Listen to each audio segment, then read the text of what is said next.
Alright guys, welcome to the GosuCup, a number 7 here on a Wednesday, and we are going to have a massive match to start things off. We have Nick Slay on the top 8s from the Winters Championship going up against SK Gaming's very own Freaker, and joining me on the cast is Defsy. How's it going, dude? Pretty good, pretty good. So what did we were discussing Nick Slay before we started, and we haven't really heard much of him since the championship, but you found out a few little things about him, right? Yeah, I think overall, pretty much apart from the top 8 of the Winter Championships, pretty much Nick Slay is known for his very exciting facial features. You know, his expressions during the game. He makes a really good, like, Dan's game face and not like this. And, you know, Twitch chat always loves it. Personally, I love it too. I think that's the best thing about his personality. Although we won't be able to see him today, just because the players don't have webcams. But Very life coach-esque, right? yeah, exactly. That's one of the things he's known for, apart from being a fantastic player as well. But yeah, so that's going to kick things off today. We've had 88 signups today. We usually have 128. So kind of everything's moved a lot faster than we used to. We used to kind of waiting around for stuff to happen. But today we've just shot up, and I had to start the stream earlier than I expected. So we're in top 8 already. I couldn't grab top 16 games. So what we'll do is we'll do this top 8 game. If there's another top 8 game about to start, we'll do that. If not, we'll do this top 8 game, 2 semi-finals, and then we'll move on to the grand finals. 3K just dropping the classes here. Shaman, Warlock, Hunter. And what was the other one? I completely missed it. So Shaman, Warlock, Hunter, and Nick Slay has got Warlock, Warrior, Shaman. So the dream comp, right? We've been talking about in the past. Exactly. Shaman, right? So yes, and because we had less signups today, that means you guys could have got involved too. You know, if you go head over to gosugamers.net/Hearthstone, you can find out more information on how you can get involved in this cup, and also other things like the rules, previous brackets you can check out as well. So yeah, so be sure to get involved if you want to play some competitive Hearthstone, and maybe get matched up against guys like Freaker, Nick Slay, and get casted by us. So we're just waiting for these guys to get in, and what's he missing? Freaker is missing the Warlock, so no Zoolock from him, which we're so used to seeing these days. That's right. And Hunter as well is another common one, so he's brought that. So Hunter's still reigning supreme in the GosuCup. Yeah, it's quite interesting because Hunter isn't really a deck that performs as well on the ladder as it does in tournaments. Just because in tournaments you can, you can kind of expect that players are going to be bringing more competitive decks, whereas the Hunter on the ladder it's a bit harder to win when you're not actually targeting certain classes. Yeah, you haven't got the knowledge you need of the opponent's classes to kind of put in that counter. But game number 1, guys, about to begin. Freaker here, rank 30 on the GosuCup, Gosu Gamers rankings for Europe, and Nick Slay 85. So let's get this underway. So as we see their opening hands and their mulligans, we don't exactly know what type of Hunter that Freaky is playing. It could be anything from Yogg Saron Hunter to just a normal mid-range Hunter. But even mid-range Hunter, we're not sure exactly what type of mid-range Hunter it is. Face Hunter would have been fun. I'm never gonna shy away from some Face Hunter, but I'm generally an evil person when it comes to aggro. Oh wow! I think this might be Face Hunter. We see Yes, explosive shot, or sorry, the explosive trap, and also the Wolf Rider, which is pretty good. Which is pretty much traditional cards in a Face Hunter deck. All hail Freaker and his Face Hunter. I'm Wow. not complaining. So coin, Animal Companion start things off, I think. You don't really want to throw a Wolf Rider out just yet because he gets eaten by Ravaging Ghoul. Yeah, Ravaging Ghoul is pretty much a card that you have to play around in every class. It's just a 3/3 body, you know, kind of like an SI agent, an SI7 agent, but then it has a whirlwind effect attached to it. Extremely powerful. So Nick Slay sees the Misha. He obviously wanted Huffer, but If 3K wanted to fight for the board at the start for the next like 2 turns before he starts pushing proper face damage, Misha's probably the best choice there from the animal companion. What do you go through Nixley here? Do you just go for the monkey just to soak up the Misha? I think it's so awkward just because this is actually a Misha. If it were anything else, you would have pretty good lines. If it were a Leok, you could play just one of the 3-drop minions. If it were Huffer, you could, again, play the Fierce Monkey or just Blood to Ichor and Armor Up. But, yeah, with this specific hand from Nixley's Tempo Mage, you really get punished by this Misha. He wants a Crocon at next turn, for sure. But he doesn't want to invest any minions to the board in case he just clears it out. So maybe just an Armor Up. Pass. Realistically, your only choices are Blood to Ichor, Armor Up, or just Fierce Monkey. Okay, yeah. Or just Armor Up. I'm fine with this, just because he doesn't want to throw a Fierce Monkey down. It soaks 4 damage, but he gets to clear out for free, and then the Crocon has to do what it was going to do anyway. So this way he keeps a Fierce Monkey as well, but probably just going to Blood Fiery War Axe, maybe? What do you think? I think Blood Fire War Axe is just the play here. Alternatively, if he played the Fierce Monkey last turn, he could have maybe used the Blood to Ichor as just a 1 mana 1 damage and played it along with the Frothing Berserker. But yeah, he's in a pretty good spot now, Nixley. Yeah, he's got a guy on board. I mean, Crocon seemed pretty obvious because it just trades. But the problem with Crocon, when there's a Wolf Rider down as well, you're going to want that axe out. He just double Flame Juggler on the slime. Flame Juggler is one of the cards that I think, in a way, is what frustrates me most about Hearthstone. It's just, you play a 2-3 that these 50-50s just decide the course of the game. Sounds very similar to another card that was nerfed recently. Ooh, yeah, maybe, yeah. I thought they were going to get rid of that effect completely. I thought Knife Juggler was going to have something else. It's quite funny because the nerf wasn't. It was kind of underwhelming. Yeah, it was underwhelming simply because he still does the exact same thing he did before. They just dropped his power down to try and, I don't know, balance him out somehow. But I don't know. That's another topic, I suppose. But now the Face Hunter starts to put on more pressure, gets to swing with the bow. The trap is going to kill off the Crocon, deal an additional 2 damage, but also give him 6 more damage from his Eagle Horn bow. What do you think about... So, explain to me a bit about the Explosive Trap in Face Hunter, because in a way, Explosive Trap, you think that it's a card that controls the board, right? It does 2 damage to all of your opponent's minions, but why do we want a card like that in Face Hunter? Because it does damage. I think that is the best answer for Face Hunter. It has the potential to clear a board, which is great. But additionally, it does 2 damage, and it costs 2, so it's the same as a Steady Shot, and it also charges you up your Eagle Horn bow. So it's just more. I mean, the thing is, you can't really use stuff like Freezing Trap. You can maybe use Snake Trap, but I wouldn't in this meta game simply because of Warrior. But Explosive Trap. This Explosive Trap essentially is going to do 5 damage, right? You get the extra charge on the Eagle Horn bow. I've also heard some other philosophies where the sometimes in a mirror, facing against another maybe aggressive deck, maybe against Zulok or something, where the Explosive Trap, it not only clears their board, but essentially it gains you more turns to find more damage to, again, use your hero power.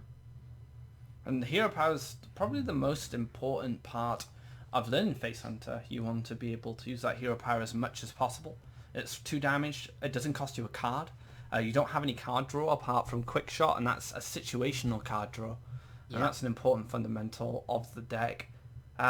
This is going to be a kill command. I can't see any other reason not to. And then you can just push the 3 damage to face. And now we have Nixley at 10 health. The Face Hunter is doing its job so far. Wow, that's why a lot of players have kind of moved away from maybe the Varian Rin version of Tempo Warrior, just because, you're not facing a lot of those control decks where you actually need the extra value from Varian Rin. So, they've opted out for some more, maybe some faster things, maybe something that does something, maybe a card that's proactive in the early game, like a Cruel Taskmaster instead of Varian Rin as well. Yeah, Raffi Weaponsmith was one that was included. We had 2 obs in the original Tempo Warrior list, but now it's dropped down to just 1. Sometimes One none at or all. even none. Yeah, or even none. So maybe we'll see the return of the Weaponsmith just to be able to handle the board a little bit more consistently, getting that extra weapon. Kane probably just going to come down and clear out the Toad. Gonna spread the slime from the Toad around his board. Doesn't want to lose the Frobin. Yep. Does it work? And it doesn't work. Yeah, that's one thing I've actually learned from Hearthstone is that, the better you play sometimes and, you try to increase your possibilities of maybe preventing a Sylvanas from stealing a minion, is it... Honestly, I feel like it makes it just more likely for it to do something like kill your Frothing Berserker here, the 1 in 4. I guess the worst case scenario was the face damage, right? Frobin at least soaked it up. We're just going to see a hero power here. Won't see a quick shot the cycle. Doesn't need to use it just yet. And next turn he can squeeze in another hero power with a quick shot. And that's very important for these face hunters. So, let's see. So if Nixlay chooses to armor up, he won't have a play from hand this turn. And however, we see that if he clears both minions on board, then Freaky won't have lethal if he armors up. Yep, if he armors up. But I think it's such a hard, because Nixlay's in between a rock and a hard place, right? I think at this point, in order to win, you actually can't armor up on this turn. I think you have to rag, clear the board and rag. Yeah, I think you have to clear the board and rag. Because if you go for the armor up to stay alive, you're just gonna die the following turn. You Exactly. still need to do 30 points of damage to your opponent. So yeah, I think it's just Ragnaros, cross your fingers, hope you can win the next 2 turns. Yeah, but we know that if he plays Rag, he will be dead. Yep, but these are the plays you have to make in Hearthstone. You have to take the winning line, right? Yeah, for sure. I mean, if he had armored up, he wouldn't have played anything, and he would have just died quicker. Freaky has what he needs to win this game, as we can see, and he's going to take game number 1 with the Face Hunter. Not what I was quite expecting. I was expecting a good old mid-range hunter, but nope. Face Hunter is back, boys, and Freaky is going to upset a lot of people on ladder if this catches on. I actually cannot believe how good the Face Hunters seem to be. I'm not sure exactly how good it is, but in that game it performed extremely well. The Wolf Rider, just 3 mana, 3 damage, extremely good. I think the problem that Nixlay had is there's no Bloodhoof Brave. Bloodhoof Brave would have been a big problem for Freaky to clear. He would have had to invest more damage into taking it out, and I would have given Nixlay more health towards, say, the end of the game, like he did then, and he could have made that rag play and maybe come back. But the lack of Bloodhoof Brave just completely ruined him. The monkeys are just not enough against Face Hunter. It's quite interesting because if you think about it, Nixlay was pretty unlucky because his Varian Rin, his Rag, even Karen and the Malkarok, were all in his top 15 cards. And if those were any other cards, I think that Nixlay would have been extremely competitive in that game. Well, unfortunately for him, it was the Face Hunter that prevailed. And now it looks like aggro Shaman coming from Freaky. Still going down the aggro line. Nixlay picking up that Zulok. So a matchup we're quite familiar with in not only GosuCup but in Hearthstone in general. But I feel that usually the Face Shaman will win this game just because they'll ignore the board. Because if you're a Face Shaman, I don't think you can fight for board here. Oh wow, okay, so that's quite interesting. So my personal opinion, and also I think I've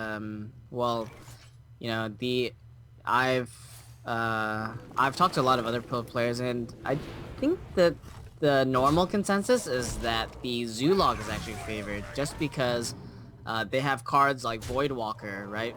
Void Walker is extremely hard for a shaman to deal with, especially in the late game when they have to commit 2 Doomhammer hits to it. And they also have cards like Defender of Argus, right, and Imking Boss that just make it so problematic for the shaman. No, I do agree. I don't think this is 100% favored for shaman. It's situational in its sense of how they find the win condition. I guess you're right there. Warlock will more consistently find a win because its game plan doesn't change. I think aggro shaman needs to do a lot of adaptation mid match, but on the flip side, aggro shaman can just blow you out.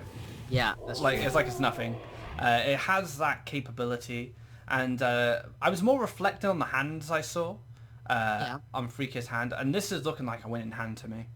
Yeah, that's quite true. But it's kind of awkward the line he chose here, just because. So he's playing the feral spirits right now, just so that he can protect pretty much his abusive sergeant, and even potentially his tunnel trog from the Imp King boss.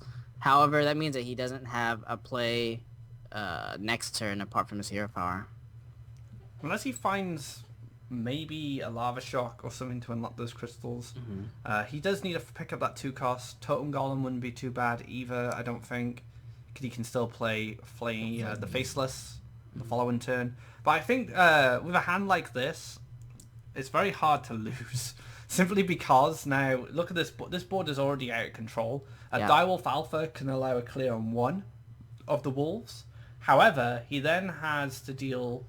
He still hasn't... not going to be able to clear the rest of the board. Abusive Sergeant will just clear out the Direwolf. And then he gets to maybe play a card depending on what he draws. And then he drops a 7/7. And Yeah. CGI might bring him back in though. I think CGI... Oh man, and there we go. This is the dream hand. You know, it's quite interesting because Nixley was 1 mana or 1 minion off from being able to make a Forbidden Ritual plus Sea Giant play, which we don't see quite often. Because he could have hit the Imp King boss in to make another 1/1, and then Forbidden Ritual for 3, and the Sea Giant would cost 1 mana. Oh yeah, cool. But unfortunately, it didn't quite work out that way. And now we see 3K fighting for the board all of a sudden, not willing to push Yeah. that damage. I think it's because he's picked up Doomhammer now, and he knows if he can handle the board a little bit now, he'll make his Doomhammer a lot better next turn. I think this matchup overall is quite complicated. You know, as you said before, people have different game plans when approaching this matchup.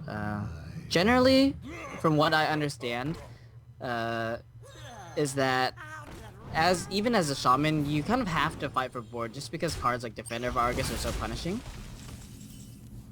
But also like you said before, it's really hard to fight for the board, right? Just because the zoo is drawing 2 cards a turn and they're generally more swarmy than you are as a shaman. Yeah, you can't fight for board forever. You need to turn Yep. on the gas. And knowing when on turn on the gas is one of the important parts of playing this deck. And we see now that Freaker doesn't even want to commit a Doomhammer at this point. He's going to go for the Faceless instead.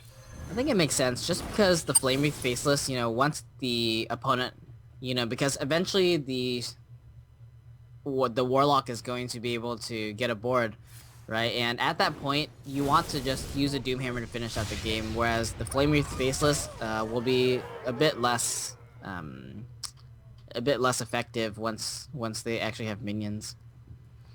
Wow, Yeah. and he goes face. I can't believe that. I don't blame him at this point because Yeah. he's got a Doomhammer coming up in 2 turns.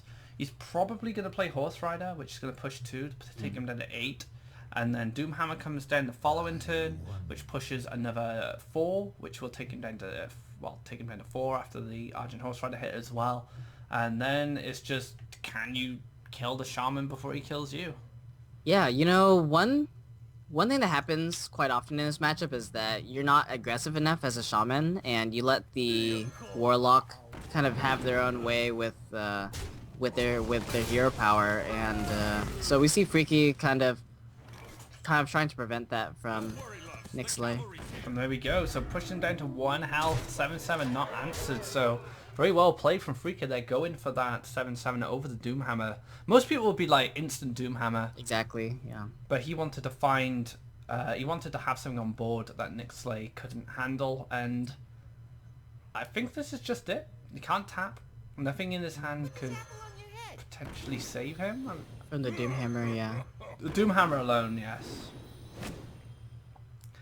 I think, again, quite unfortunate from Nixley. He drew his early Sea Giant, and his starting hand is not particularly aggressive. We know that in Zoolock, it's probably the deck with the most 1-drops in the game, right? They have a ton of 1-drops and a decent amount of 2-drops, but not the best hand from Nixley. Yeah, it's a little unfortunate, and Freako's hand was fantastic in comparison. Yeah. He had everything he needed to mount a really strong offense from start to finish, and he takes a 2-0 lead in this set, and the winner of this goes straight to the semi-finals, and gonna get 1 HCT point guaranteed. So both of these players are going to want to go to the finals. They're going to want to build up their points for the next preliminaries, which happens in July. So yeah, we're going into the next game, guys. Match point for Freaka. Let's see if his Warlock... Oh, wait, I thought Freaka had a Warrior. I must have read that wrong. Nope. Yeah, so Freaka only has Warlock left. Yeah, just Warlock left. He's gone full smoke today, guys. Yes. And I don't blame Nixley, you know, even in a tournament like this where you need to win with all of your decks, it feels pretty bad getting swept. So I think Nixley is bringing his best deck to fight against Zoo first. So, you know, the Temple Warrior has a lot of Whirlwind effects, which match up pretty well against low toughness minions and cards like Forbidden Ritual from the Warlock. And he has the Ravaging Ghoul in his opening hand, so he already has some way he can clear some early threats if they come down. Freakout, on the other hand, just has a nice curve. He has a 1-3 to kind of stay there and tank a War Axe if he needs to. Goes for a coin. Darkshire now, knowing that Nixley might not have an answer to this. Yeah, pretty much making it as awkward as possible for the Tempo Mage, and it is going to be extremely awkward. So Freaky can choose to make a Crazy Alchemist play here, or just a Direwolf is good. Yeah. Direwolf lets him have a clean trade into that with the Councilman. And even though Freaky is the aggressor, he never want to give these Temple Warriors cards, so he's willing to risk his Councilman getting executed here, just to stop Nixley drawing any more answers. Yeah, it's so hard as the Temple Warrior here, because if he chose to play the Bloodhoof Brave, not only does it kind of die on board to the Councilman, but we see that Freaky has the Crazy Alchemist tech, which is very good against Bloodhoof Brave as well. Yeah, it's a fantastic tech choice for Zoolock these days. Doomsayers, Bloodhoof Braves, great targets. Even enemy Darkshire Councilmans as well, if they haven't been buffed, is another way to deal with them. How close is Freaky to lethal? He can Crazy Alchemist his Imp Gang boss for an extra 2 attack. And plus power overwhelming. So he just lost 2 power then, okay, but it did 2 damage because the axe soaked it up. 13, 14, 15, 16, so he has 16 damage. I think Knife Juggler Ritual's just fine here. Okay. Because you're going to buff your Councilman up ridiculously anyway. And then you get to push damage with the Councilman and potentially clear this Weaponsmith with daggers. And yeah, it's already looking like this game is an absolute blowout. The aggro kings reigning supreme. Yeah, Nixley's hand is so clunky. It's just absolutely so clunky. In this matchup, I guess you need an early Armor Smith. And, you know, many of these decks are opting to only run 1 Whirlwind, which does make this matchup quite a lot worse. Not finding an execute either. Yeah. I mean, he could have answered that Councilman on turn 3. Exactly. Turn 3. And, yeah, it's just not going to work out for him. He needs to draw a Whirlwind and an execute. And even that doesn't do it right, because Freaky has the power overwhelming in hand. Plus Crazy Alchemist. Oh, if he plays the Bloodhoof, you get to see how good Alchemist is against Bloodhoof. It's an unwinnable situation, unfortunately. I can't, you know, Nick Slay is a player that we know is very good. He made top 8 of the Winter Championships last year. So, that is no easy feat in itself. But getting 3-0'd here, just showing, maybe your lineup decisions and Well, it's lineup just decisions. lineup choices, but not only that, maybe just not being prepared for full aggro. And there we go, Freaker taking a 3-0 win over Nick Slay going into the semi-finals. So let's take a look at the bracket, guys, and see where we are. Because we'll try and bring you as many games as we can, because we started a little later. So it looks like all the other games have started. So what we'll do is we'll have both semi-finals, and then we'll have the grand finals. So these matches should all lead into each other pretty quickly, as they won't be allowed to play them until we're ready for them. So we'll be waiting on either Freaker's opponent to be ready or the top semi-final. So yeah, it should be it should be done pretty quickly, really. The other matches, because once we'll just string them back to back, and then we won't have much wait time. But we may have a little bit of a wait leading to these semi-finals coming ready, but after that, it should be pretty smooth. Yep. So yeah, guys, don't go anywhere. We'll be back as soon as possible to bring you the first semi-final game, and then we'll conclude the GosuCup with the second semi-final and the grand final. So stay tuned, and we'll be back soon.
Alright guys, welcome back. We have the first semi-final for you guys ready. It's going to be GosuCup going up against Random. And these guys are going to be playing for 1 HCT point. Well, actually, they're going to be playing for 2 HCT points because the winner will go through to the grand finals. Yep. And win or lose, he's going to get 2. But the losers of this match is going to get 1 HCT point. So, Random, we haven't had on stream. GosuCup we have before. I believe GosuCup may have got top 4 once. Okay. There's been so many GosuCups, it's hard for me to remember these days. Yeah, that's true. But yeah, I just wanted to say, like, if you guys want to get involved, I know I go on about this a lot, but we do get some new viewers in. Be sure to go to gosugamers.net/Hearthstone and click the GosuCup button at the top. And that's where you can find out all the information about the cup, including the rules, how you can sign up, and, you know, you might get streamed by us two as well if you do well and get far. Usually, if you get around top 4, top 8, yeah, there's a good chance you'll get streamed. And this is best of 5 conquest. I don't think I say that enough. I just assume everyone knows it's best of 5 conquest by now. So what the players do, which is the process that they're going through now, is the top player of the bracket picks first, I believe, or is it the bottom? I think it's the left player. So that means I think it's the person on the top. Oh yeah, so top player picks 1 class and the bottom player picks 2. And then the top player picks 2 again and the bottom picks 1. We got some classes here actually, Random filling me in. He's playing Warrior, Shaman, Hunter. And Elo is gonna be playing the old Warrior, Shaman, Warlock, which is becoming kind of like cookie cutter conquest lineup at the moment. Yeah, that's true. Shaman, Warrior, Hunter. It's Hunter kind of gets in the mix sometimes, but yeah, Temple Warrior, mid-range, Phase Shaman, Zulok seems to be the standard go-to conquest lineup, and we've seen it so many times in this cup, and I'm sure it happens in many other cups as well. What do you think is the real strength for that lineup? Do you think it's just consistency? I'm not sure actually, because you know this extended conquest format is a format that's not really played in other places other than our GosuCup, I believe, and it's quite interesting because it's quite different than a normal conquest lineup or last hero standing. So, you know, I think people just think it's the 3 strongest decks, and they just bring it, and they just bring that, and hope for the best. Yeah, hope for the best, and it works out for a lot of players. All right, well, we're getting into game number 1, guys. Random going up against GosuCup, and Shaman going to lead the charge for GosuCup. Looking standard Shaman-y stuff at the moment, not enough information in that hand. Random, on the other hand, gets the Pyromancer, and that indicates to me it's probably Patron. Yep. So Patron Warrior, quite interesting. I think that Patron Warrior and Temple Warrior have a similar matchup against Shaman, unless they're running Lightning Storms. Yeah, that's true. Yeah, so then if they have Lightning Storms, that means that the Patron Warrior is a bit weaker, I believe. We'll have to see what he's rocking. I mean, so far, again, GosuCup's hand isn't giving us enough information. I mean, Tuskar Totemic, you could say, is a more mid-range card, but it can be run in aggro as well. It gives a lot of tempo with that additional minion it summons. Okay, quite interesting line here. So he's gonna play... Okay, so he's just playing it as a 3-2. That's quite interesting. I would have expected maybe a coin at least, but maybe he's hoping to coin out the Blood of Brave next turn. Yeah, potentially. I mean, Blood of Brave will give him a nice line of defense, especially against this board. No Ravaging Ghoul, but he does have a Whirlwind. If he... Wow, well, what he... No, he can't do that. It's just going to think. Maybe Frothing Coin, Whirlwind, Execute, but that's too much mana. So we need to... You can do that next turn. So maybe... I don't know. What... Armor Smith as well? Just coin Frothing? Yeah, just coin Frothing. I guess the 1 extra health on it is more relevant than the extra damage there. Yeah, it dodges Lightning Bolt this way. It dodges Rock Biter Weapon. So he's got a few things he can kind of play around there. Well played to him for kind of seeing that. But Feral Spirit's going to come down now and create some protection for this Trog. Might just demand an execute. What do you think? Quite interesting now, just because his Frothing Berserker doesn't really match up very well versus the Feral Spirits. Yeah, whereas it would have been 4 if he had gone for the Whirlwind. Exactly. So it kind of backfired, really. It did, but, you know, the Shaman runs double... Usually they run double Lightning Bolts, double Rock Butter weapons, so it's very likely that they just had a 1 mana 3 damage or something. Man, this is such control for Elo6 straight away.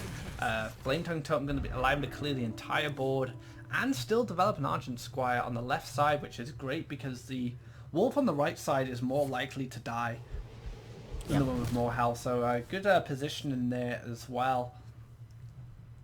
So wow! Really, yeah. Pretty much he had no good moves there. I think he could have chose to try to stay in the game a little bit longer, but I don't quite blame him. Maybe he's only running a single Whirlwind, so he would have to have a Ravaging Ghoul, which probably wouldn't be mana efficient enough in the first place. I think another problem is that the Temple Warriors we've seen today have been a little too slow for the metagame they're playing. Yeah. Because we've had so many aggro decks today. I mean, I don't even think that was aggro shaman. I think that was just mid-range. Yeah, it might have been the hybrid shaman that Tice brought to the Spring Championships. See, only Hunter had hybrid, but now Shaman can even hybrid it up these days. And Hunter not getting the hybrid love it once deserved. But Warrior Mirrors coming up now. Elo6 1-0, and it looks like it's going to be Tempo Warrior Mirrors. Yeah, so I think we put random on Patron Warrior, right? Because we saw the of course, yeah. So Temple Warrior versus Patron Warrior. Who do you feel has the edge in this one? I think this is actually one of the main reasons to play Patron Warrior now, just because classes like maybe the versus Temple Warrior. Temple Warriors can't really deal with frosting with Grim Patrons. So if you get a good patron board down, Temple Warrior just goes, well, all my effects are whirlwind effects to clear your board, and that doesn't help. Exactly. Because pretty much the foundation of the deck is the same, where the Patron Warrior only runs maybe a few different cards. They run Inner Rage, they run Wild Pyromancer, but apart from that, it's very similar. However, they have the inevitability of the Patron Swarm. Yeah, there's not really anything they can do about it. So for random, what he really wants is to get a patron board down as quickly as possible. See how Elo6 answers that. And if he can do like the Inner Rage Whirlwind, that's going to be really difficult for Elo6 to deal with. Yeah, because sometimes you can deal with maybe 2 patrons, you can execute 1, maybe even 3, you can slam 1 and then trade with a minion on board. But then at that point, you kind of run out of resources, and if you didn't have a very good battle rage before, then at that point you'll just lose the value game. So from Berserk come from Elo6, I think he needs to make some adjustments to his game plan in order to win this matchup. Because if the Wild Pyro wasn't telling enough its patron, then you deserve to lose this matchup. But however, maybe he can make an adjustment which will allow him maybe to win it. What do you think he needs to do to win this game? I think he needs pretty much very strong board control before the patrons come down, and in a way threaten lethal or threaten such a good board that in a way random can't make patrons without falling too far behind. Or either that, or just hope that random doesn't draw any patrons to begin with, which happens more often than you expect. You know, sometimes both your patrons are in your bottom 10 cards, and by that time you've already used all of your activators. Yeah, just to fight for board. Elo6 is not quite there right now, especially with random being able to clear up the Frothing Berserker with the Fiery War Axe, getting a Bloodtooth Brave of his own. Elo6's best play is probably just a Brave of his own, so Brave battles going on. Crocon not really going to have much influence. No. Oh wow, I would be extremely surprised if he plays a Korkon Elite. So weak to Whirlwind, Ravaging Ghoul, Anything. Inner Rage, Blood. a wealth of cards in the Warriors deck that can handle a 1 health minion. I Yeah, think a bit ambitious to expect the Warriors to not have 1 damage, right? Well, he's going for it. Maybe he feels he needs to do this to stay in the game. And speak of the devil, Ravaging Ghoul coming off the top. Doesn't even have to use a Whirlwind. Whirlwinds are better to be kept for patrons simply because they're cheaper. Ravaging Ghoul does the same effect. Gets you a body on board. And yeah, a good situation for Random. We were talking about how Alistic really needs to take initiative on board, but he just hasn't had the opportunity yet. I'm actually quite surprised by Random's line there. Personally, I think I would have just slammed and kept my Blood of Brave as a 5-2. We see that there are no Whirlwind effects in his opponent's hand, so he did get rewarded, but I think that was pretty risky too. Just leaving his Blood of Brave on 1 toughness. Who's up for an adventure? Let's see what he gets. Steady Shot is great. Totem can be pretty decent if you get Healing Totem or Taunt Totem. They're kind of your 2 favorites. Healing Totem's healing patrons. Taunt Totem just to kind of give you a little bit of extra protection. Dagger, I feel it's probably the weakest out of the 2. Yeah, it's probably the weakest out of the 2. The 1 damage isn't that relevant right now, since the Fierce Monkey is a 3-2. So do you clear the monkey with the ghoul? That's the question. No, gonna try and keep as much on board as possible. So I like this. Interesting. So at any point when Random draws a Battle Rage, I think that he'll be in a good spot. As it stands, however, he's kind of running out of steam. The double Whirlwinds are somewhat dead right now. Yeah, this is maybe Alistic's opportunity to get back in. Ooh. I think you have to go for it. Double? Well, go for 1 Whirlwind to start off. Exactly. I think the worst thing is it's an activator for the Bloodhoof, and you've just thrown an Execute away. So before you Whirlwind, if you're going to mount some form of attack, you should probably run the Armorsmith in first, which he's going to do. Sure. Because if he was to Whirlwind first, his Armorsmith will die, so I like the attack first. Okay, so another Execute is probably just the best draw. Battle Rage is... probably Battle Rage to Execute's the best thing that he can get right now. Blood? Can Blood his Acolyte now instead of using the other Whirlwind? The other Whirlwind still has a lot of value. Yes, it does. Bloodhoof not going to do it, but develops a pretty sturdy board. It's going to be a bit of an annoyance to deal with. Battle Rage off, the double Battle Rage! Well, if it was a card that was going to get you to win this game, I think double Battle Rage in this situation is going to be able to help. It's the blood, the slime from the other blood. Oh wow, so he didn't kill the Armorsmith first? No, he's going to be given some armor up. Unless he just doesn't bother it. I don't mind that either. However, this is kind of risky. I think at this point, I would have liked to just clear more minions, because the only way that your opponent can really get back into it are Battle Rages, and that's just giving them an extra draw on the Battle Rage. Yeah, although he has a good board clear.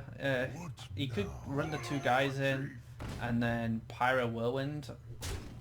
Okay. It doesn't go for it, so he's just going for the more tamer board play. Just clear up the Crowcon with the 2 minions left on board. Maybe just play Bloodhoof. Keep his Pyro and Whirlwind for that patron, because I guess ultimately the patron will win him the game. Sure.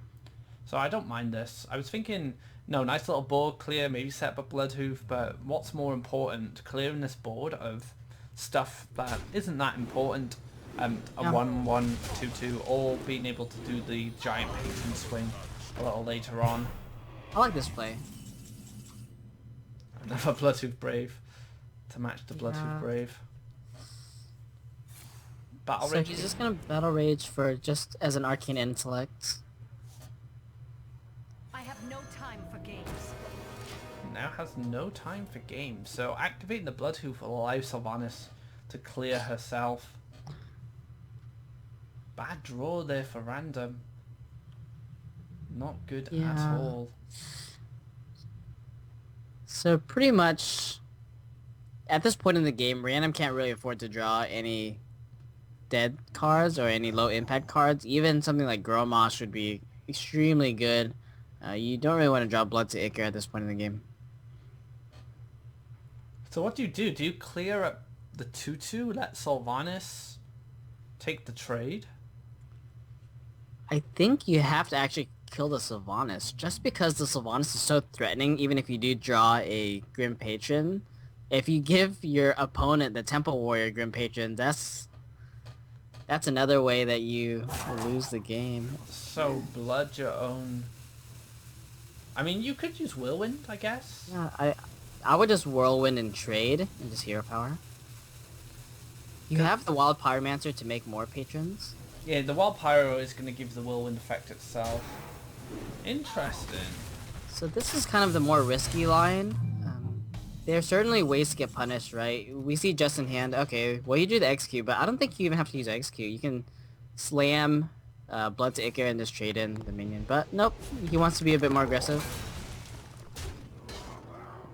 Second Bloodhoof Brave as well, with an Armor Smith behind it. Things are not looking good for Random without drawing those patrons. Was what you said. Sometimes they just don't draw them, and the Temple Warrior just has a bit more consistency in its game plan. I actually don't really like this line. I think that getting down the Frothing Berserker is superior just because it prevents your opponent from making patrons. You've already seen one execute, and you know it lets you close out the game just to prevent some sort of ridiculous Grim Patron comeback. No, I agree. Frothing Berserker is incredibly deadly, and having a free opportunity to set it up, it's not like anything was on board to contest it.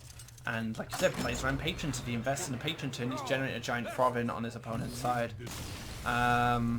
Just a quick mix-up there for Alosek executing his Shaman. What's the ruling for that? I just have to... let me just check the rules a moment, guys. Okay. Usually I believe it would be a game loss, but in this scenario, there's only one deck left, so I'm not sure if it would still apply here. But rules are rules. We need to just double check the rules real quick just to see what the correct course of action is.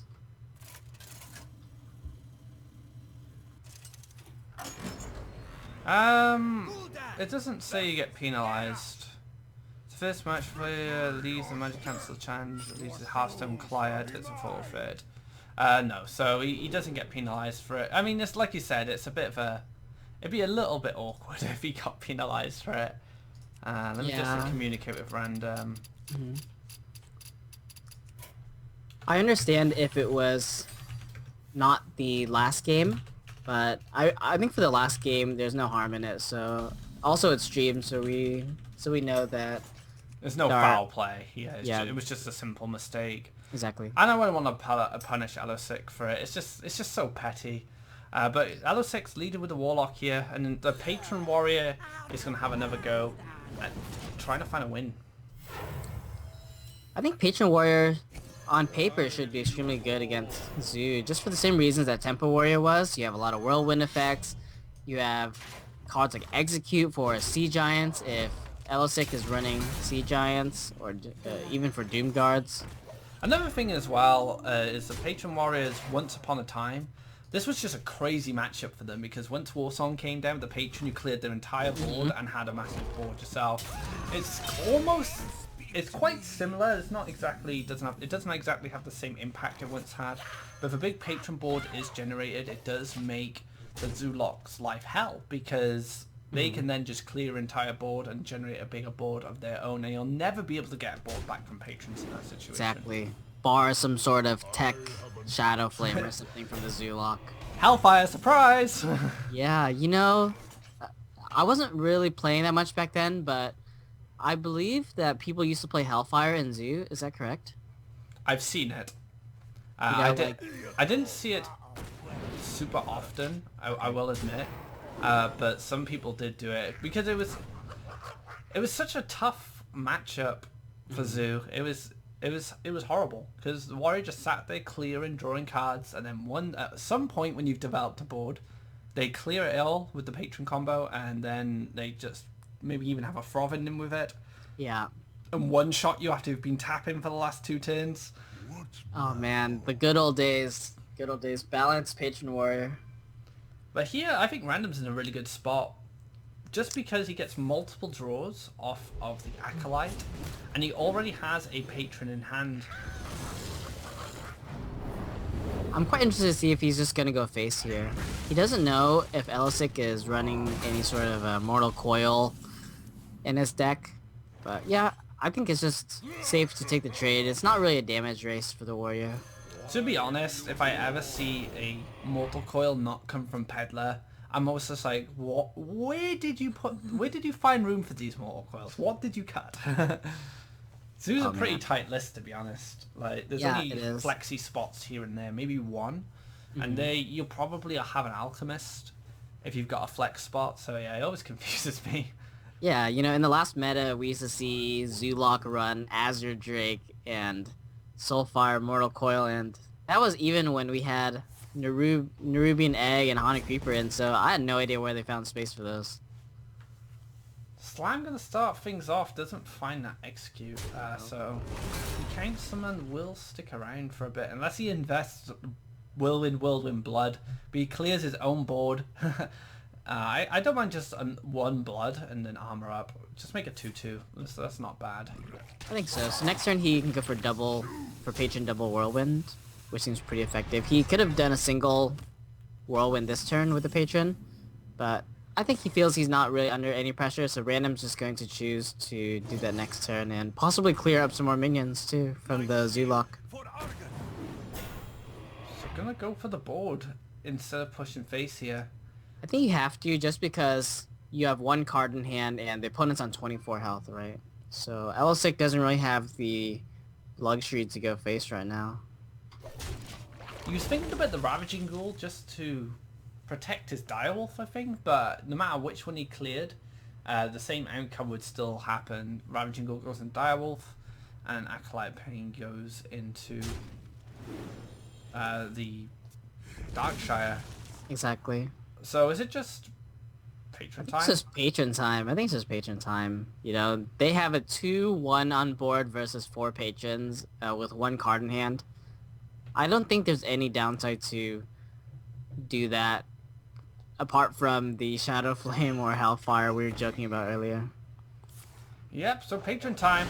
Let's see if Elisic draws some answers, but chances are he won't. This board is never going to be cleared off unless he has an AoE. Yep. And Elisic sees that. He knows that once a patron board comes down against Zoo, you're just, well, I don't have any cards to clear this. I never will. But finally, Random gets the win with that patron warrior. You know, he almost got swept trying to queue the patron warrior 3 times. But this is an opportunity for Random to come back now, so he's probably feeling pretty good off the back of that win. Goes into a Shaman now to try and come back. Looking very aggro to me already with the Argent Horse Riders. We already saw this matchup today with Freake and Nixlay, and Freake took a very dominating lead with a strong early curve. Elisic's hand isn't looking that strong though. No, this is probably about one of the worst situations you can have, having Leroy in your starting hand on the play. So you don't have the coin, you don't have a 1-drop. The Knife Juggler is not a very good 2-drop versus pretty much all of the Shamans turn 1 and turn 2 plays, or their Rockbiter or their Lightning Bolt. So, and now he gets a coin out Totem Golem, which is just super powerful minion to have on turn 1 for the Shaman, especially against Zoo, because it'll probably 2 for 1. And then he still gets to play either Rockbiter or Finley, depending what he wants to react to on board. Yeah, so you have to play the Dark Peddler here. Hopefully you draw something like a Soulfire, but Mortal Coil is pretty reasonable. Might help out when trying to clear out some minions later. Fire Blast or Shapeshift? You take the Shapeshift as the Shaman, especially in this matchup. You're going to need the extra damage for the Doomhammer as well. Right, so just Knife Juggler Voidwalker. Try and get this board back. But now this is an opportunity to either just clear out the 1-3 with the Totem Golem, Rock Biter, the 2-2, go for Flame Juggler? Or do you go for Feral Spirits? What do you think? I think the Feral Spirits are a bit too ambitious just because, you know, the one way the opponent can come back into this is maybe a Forbidden Ritual for 4 next turn and a snipe some of your minions. So I like this. So it misses, so he's just gonna commit the Rockbiter weapon. Yeah, if he'd hit that, he would have just played the 1-1 as well. Exactly. So he lost the Rockbiter weapon, which works out pretty nicely for Alosec, but the board does belong to Random, so off the back of a Feral Spirits next turn, he's going to be able to start pushing some damage if he wants. Yeah, but surprisingly, the Starcher Councilman is going to stick around from the cards that Random has in hand. He has no way to deal with the 5 toughness minion right now. Yeah, but that is one hell of a draw there. Going to be able to become 3-3. Going to be able to Feral Spirits again next turn. I like this attack. Very heads up from Random. Yeah, very, very good. So I think that Random is going to just go for Siege Giant this turn. It's pretty hard to get cheap Siege Giants, so it's better just to get it down while you can. The problem I think Alosec has now, if he does just go for Feral Spirits again, he's going to be clearing walls the next 2 to 3 turns, and this is going to allow Random to push a lot of damage. Exactly. So I also wouldn't fault Random, however, for just clearing the board, just leaving the Siege Giant up. Yeah, I wouldn't mind that either. I think it's actually a little bit better. You push face with the Tunnel Shrug, maybe just leave them with 2 minions. But I think it's better just to clear it out. You prevent so many things from the Zoo Lock. Yeah, he also protects his spirits, right? Exactly, yeah. So, but the only issue is to clear out everything but the giant costs 4 attacks. And I could see the temptation of wanting to go face here. I don't mind clearing the Divine Shield, at least. If you're going to push 5 for face, I can't blame an aggro shaman for wanting to get that 5 damage. Sure. But definitely clear the shield just to play it around Argus and make an Argus more effective for Alosec. So he goes with the play that you mentioned. Peddler to start things off. Shadow Flame? No, it's not 1 cost. One day it will be. So, Okay, Mortal well, I think you still have to do the Mortal Coil because you want to draw into maybe another Defender of Argus later on or something. Whereas the Voidwalker, while it is quite good, the opponent's a bit too far ahead for that. You need something a bit more drastic. Oh, keeping his 1-1, I like it. Gonna try and use it a little bit later. But now there is a 9-7, but Tunnel Trog in combination with a couple of extra bodies, it's going to clear this out pretty easily. Argent Horse Rider is going to limit the damage done to his board as well. And there we go, cleared out without too much problem, and then gets to recharge the board with a Argent Squire. But the one problem Random's going to have is card draw. He's really lagging behind as far as the hand advantage game goes. Yeah, I think it all depends on pretty much what Alosec draws off of his natural draw and also the Mortal Coil, because the Leroy Jenkins is pretty much dead at this point. That's not a bad pickup. It's going to allow him to clear out the upper wall. And it's a 4-4 instead of a 1-2 that an abusive sergeant would be. So yeah, that's a pretty good response there from Alosec. Yeah, pretty good draw from Random. However, he is running out of gas, as you said. He can clear the board now, but after this, he's out of cards, so he's gonna need something really good, like maybe a Doomhammer to finish out this game. Doomhammer, King from Below wouldn't be too bad. A 7-7 of the Faceless. Yeah. Oh, that is a good old-fashioned bad zoo draw around 8. Let's tap.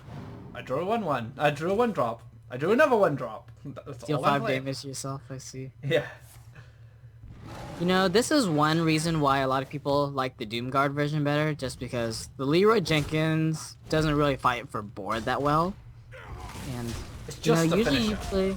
Yeah, it's nice as a finisher, you know. Usually you want Leroy versus Rogue, right? Where Rogue can just like sap your Doomguard and, you're in a horrible spot. Whereas Leroy can combo with maybe Power Overwhelming and Soulfire to finish out a game versus Rogue, who generally has no heal. And that is going to be it off the back of the Rockbiter. It's going to be enough to clear this out and tie the series up 2-2. Wow. Down to the wire, guys. Let's see who is going to be our first grand finalist. Elosic was looking in dominating form at the start of this series, but now Random, after getting the win off that Patron, has been able to come back in this series, and he has a Hunter left going against the Warlock. Yeah, so Random took advantage of the momentum he got, and he has a realistic chance now to reverse sweep Elosic with his lineup.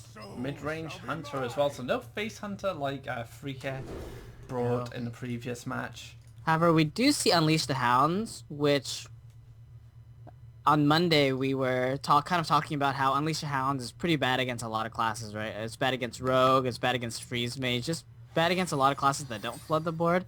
However, in this matchup, it's probably one of your best cards, and I'm actually surprised that Random didn't keep the Unleash the Hounds in his opening hand. Yeah, same here. I was thinking, I mean, that card is gold in this matchup, because not only because of Forbidden Ritual, but because the natural game style and game plan of Zulok is to flood the board, and you're more than likely going to get at least 2 to 7 dogs. Like, you're going to get some value from that card, but he doesn't play it, which is interesting.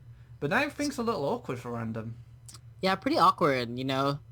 As we've said in the past, there are a lot of different types of mid-range hunters. Some of them have Doomsayer instead of Fiery Bat and 2-drops, and some of the other 2-drops. And we kind of see why now, right? Because the Fiery Bat just got eaten by a 1/3 Void Walker. Like, it was nothing.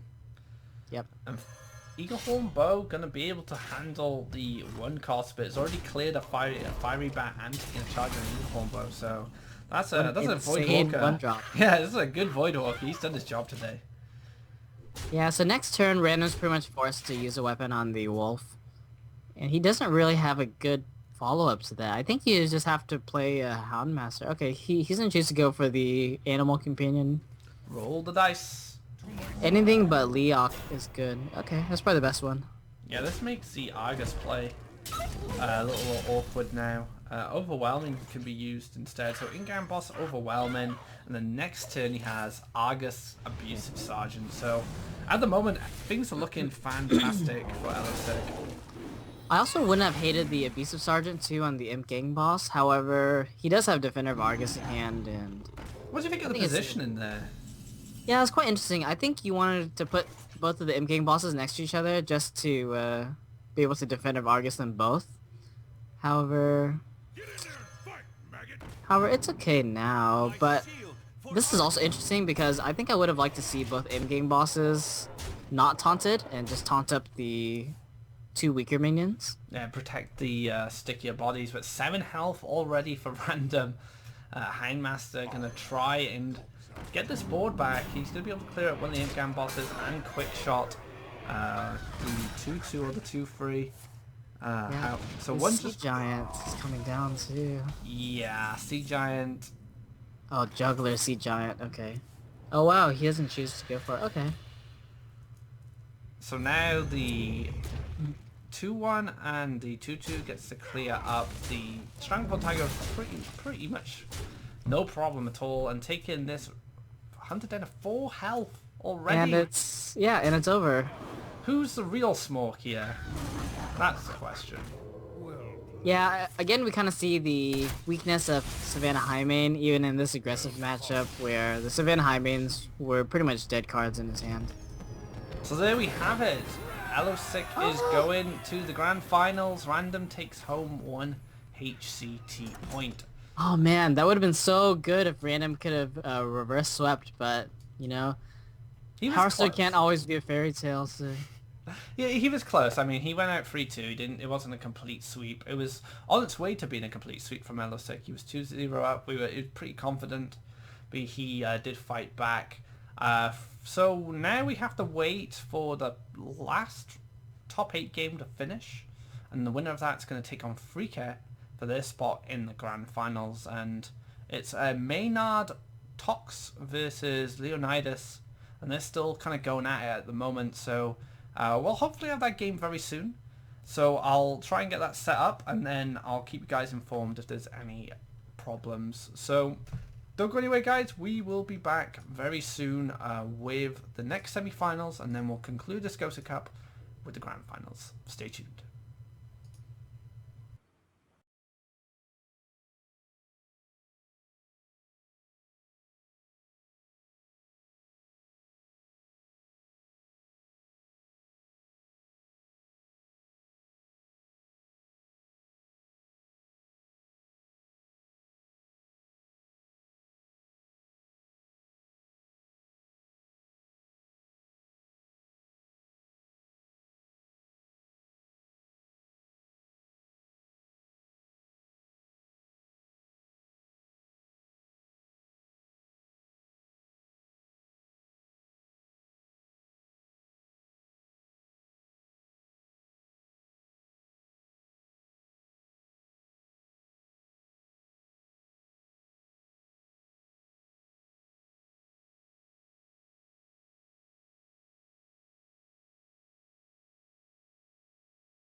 Alright guys, welcome back to the GosuCup. We have the second semi-final coming up, and it's going to be Frike versus Leonidas. And Frike is a player most people are familiar with. He's from SK Gaming, in SK Gaming House as well, on VK Wonder, Martin Creek, Spo.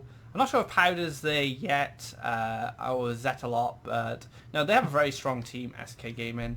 Leonidas, don't really know much about him, unfortunately. Kind of a new player.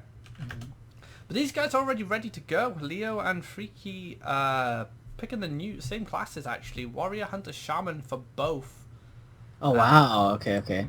So it looks like Freaky is going back with his aggro lineup. He just isn't... What did he bring? He just... Warrior... Yeah, he brought... Did he bring Tempo Warrior before? Was it Tempo Warrior, Face Shaman, Aggro Shaman? Was that what we saw? I think it was, yeah. It was Shaman, Warrior, and Hunter, right? From random? From Freaky. Oh, from Before. Freaky. Yeah, it was the same lineup as last time. So both Yeah. players are playing the same lineups. We'll have to see if they're the same decks. Let me just tell these guys they can go. Sure. So yeah, I doubt that Leo is bringing Face Hunter. Yeah, I don't think so. It's quite unpopular, both in tournaments and on the ladder. You know, just because Face Hunter kind of... you don't really have as many good aggressive minions, right? You know, before people used to run Arcane Golem, but that was nerfed. Now, as we saw, they have switched that out for Wolf Rider, which is not as good, but still pretty good. And the thing with this matchup is, as well, if it does come down to a Hunter mirror, is Frike will win because the other Hunter will always be playing reactively. And that's how you win with Hunter mirror. You force the other Hunter to play reactively.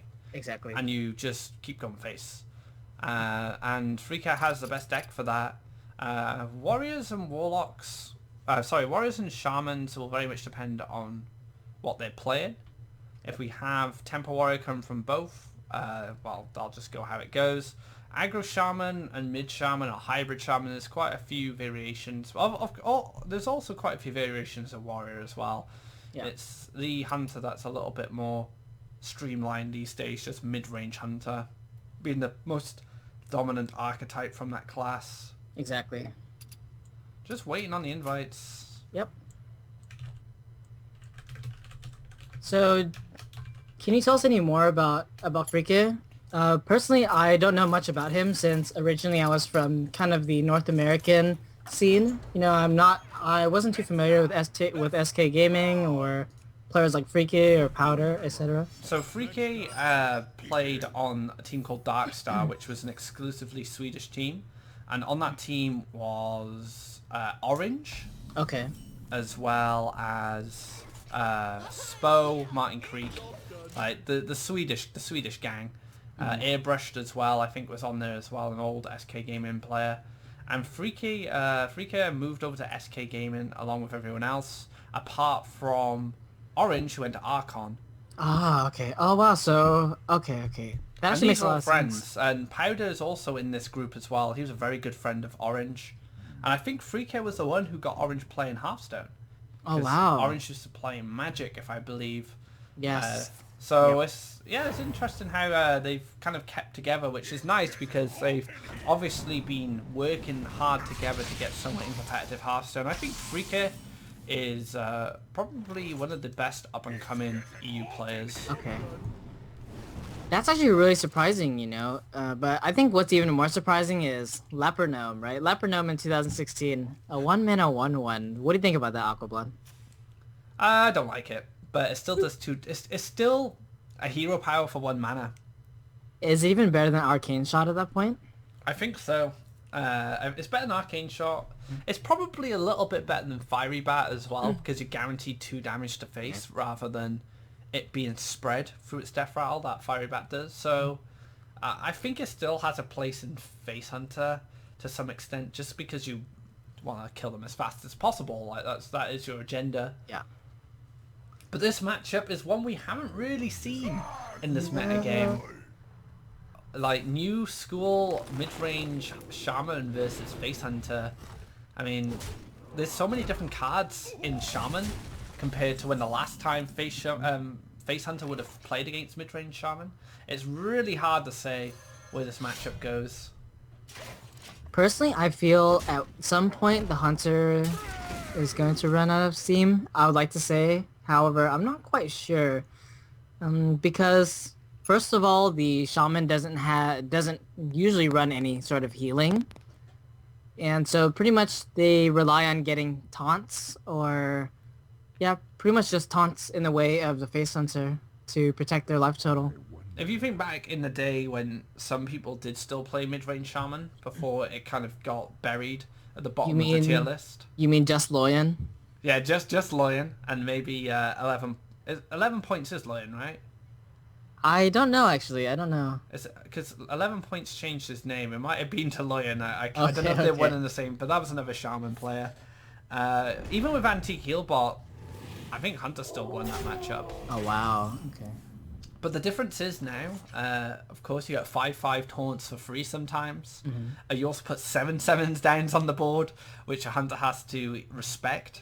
So it's very hard to judge off one game, which we've just started watching, how this matchup's going to go. That was actually a pretty decent roll, I think, for Freaky. Pretty much anything but Huffer was good there, I think, because next turn he wants to quick shot and animal companion. However, if this just gets traded off, then the Leok wasn't very good, was it? Yeah, I think Misha would have been better. Yeah, just Misha was the best, right? I think Leok opened up this trade here and keeping the wolf alive. On the flip side though, Leonidas doesn't really have much going on. Could just hero power to maybe roll healing and just put a little bit more protection on that wolf from stuff like Unleash the Hounds. It's Fiery Bat as well. Maybe he runs Desert Camel. That would kind of make sense. Desert Camel with, but then you don't really. But then pulling Leopard Gnome from Desert Camel isn't the worst thing, right? Because it gives you a bit of reach through taunts. Yeah, but I don't know. It's strange. I mean, if you're going for Fiery Bat. Is Fiery Bat better than Worgen Infiltrator? I guess that's the question. Is it better than even maybe Argent Squire that we see on Leonidas' side? Yeah. It's interesting. So now he has to go for Unleash the Hounds to push through this taunt, I think. What is your other option? You could roll Animal Companion if you roll Huffer. You're going to hate it. I mean, maybe one saving grace is that Leonidas doesn't have that proactive a hand. He has double Mana Tide Totem, or he might just choose to drop a Thunderbluff Valiant next turn. I wouldn't mind that at all. 3/6. If you get a hero power off, you can be very happy. If you don't, it might 2 for 1. Some of the Hunter stuff. Leok again. Yeah, not the best. Not the best. It might be a little bit better than Huffer, but I don't think so, because Huffer is a lot of damage, right? So that's a lot of damage missed. And Rockbiter picked up off the top as well, so going to be able to clear out that Leok. And this is looking pretty bleak for the Face Hunter at the moment. Yeah, this is kind of what I was saying to begin with, where I feel like, you know, the Hunter is just gonna run out of steam while the Shaman is gonna maybe put out threats that the Hunter has to deal with, but can't really afford to. Well, yeah, we're in that situation right now. He's having to answer the board, where he should be going face at this point. And we haven't seen much use of the hero power as well, which is really important. So he just decides to play a 3/6. You know, after seeing the Leopard Gnome, I think you can feel pretty safe that there won't be a deadly shot in a deck with Leopard Gnome. An Argent Horse Rider as well is another indication. Exactly. If Leopard Gnome hasn't convinced you. Yeah, so would you put Freaky on Explosive Trap here, or would you think that there might be a possibility that he's also running Freezing Trap just because there are a lot of big minions maybe right now? If you're going to test the trap, I think you should... Wait... I think he thinks it's Snake. Oh, he thinks it's Snake. Oh, he either thinks it's Snake or Freezing. I think you have to attack a minion here, regardless. also, since you got the healing totem as well, it incentivizes you a bit more to attack a minion. Yeah, attack the fiery bat. Yeah, but again, if it's snakes, okay, so he chooses to not attack at all. He's respecting the freezing trap. That's really good for Freaker. Yeah, 'Cause extremely good. His bluff paid off. Yeah. Now he gets a quick shot cycle. He just needs to decide what he wants as a quick shot. Can he give his opponent any more card draws? I don't think he can. I think he can afford to quick shot this. Oh, wow. He just pushes all face now. I think you just push all face. Just, you know, at any point in the game where if they have Lightning Storm, you're not in a great spot anyways. Just push, just get the damage into the face. Make them clear your board. You already made him hesitate to attack one turn. Exactly. Wow, so is this how Face Hunter wins? You just, like, your opponent gives you too much Time? yeah, like too much time, and you know they're respecting too many of your cards, like the secret here. Well, the respect for the secret will be the thing that costs Leonidas this game if it does go to that. Yeah. So now he's just like, "Doh, I should have attacked the minions." As you said before, you know, there's no healing in traditional shaman decks, so if the only way to really protect your life total is to get taunts, which he did get the Stone Claw totem, the taunt totem, which is extremely relevant right here because this might be the difference between pushing lethal and not. Although on the flip side, this taunt totem doesn't survive an explosive trap. No, it doesn't. But I think that you can pretty much put them in an explosive trap now, right? Because the only traps that are left are like misdirection and explosive trap and bear trap. So I think that is there an opportunity for Leonidas to win this game now? Yeah, I think there is. If he can push 2-turn lethal, he might just tempo Lightning Storm here and play the Doom Hammer. Oh, but then there's the explosive trap, right? Yeah, the totem golem dies. That's actually an extremely good explosive trap. But it's only been made good because the board wasn't cleared. If the board was cleared, it'd be a different story. Exactly. So what do you do now as Leonidas? What's his best line of play? You know it's explosive, so you understand that your board is going to get wiped out. Yeah, maybe Thunderbolt Valiant. Just here power. Yeah, clear out the frog. Yeah. Oh, well... Interesting. Okay. Interesting did it that way. I don't know if I would have just... I guess you need to keep the healing totem to get the... I think you have to attack now, because I think he should have hero powered last, right? If he wanted to attack, he should have hero powered after he did a single attack. Yeah, because now he can't push 2-turn lethal, right? So... Well... Yeah, I think he's Argent Horse Rider that down. There's actually some arguments to not Argent Horse Rider this turn, just in case you drew like another Eagle Horn bow. You prevent them from... Oh, wow. Bloodlust. Is that enough? Is that enough? Okay, I think so... it is. Yeah, oh yeah, that's more than 25, enough. yeah. Oh, wow. Actually, it was already enough without it, huh? Jeez, Yeah. that was a tense game. Extremely tense, down to 1 HP. Considering that it was one secret that kept the game going for Freaker, if Leonidas had tested that secret earlier with the Thunderbolt Valiant, Yeah. he would have went, oh well, it's gone now, and now I can just fill the board up, and now I can start clearing and getting all that stuff going on. But he didn't, so it gave Freaker an opportunity to come back, try and come back. But 1 health was the difference between him winning and losing. Pretty tense stuff. Face Hunter almost finding a win there, but just not quite. Yeah, just imagine what that game came down to, right? It came down to winning a 1 in 3 to get the taunt totem. Otherwise, Freaky would have had enough damage to push for lethal. Oh, that's true. Yeah, because he did actually roll 2 taunt totems. Yeah. As well, so he missed 2 damage from the 2 hounds. So those taunt totems were a major impact on Freaky losing that game. That's so insane how a single taunt totem can just be the difference between 1 life and 0 life. So that is Leo's Shaman off the table.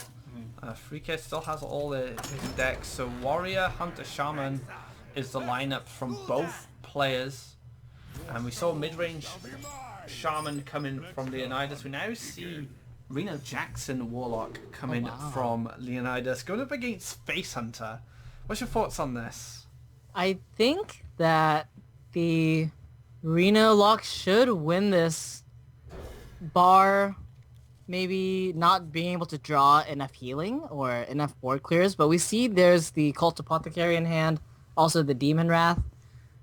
I think you are tempted to keep the Cult Apothecary, but I could also see mulliganing it away just for more proactive things. Oh wow, Reno Jackson. Ooh, that changes everything, right?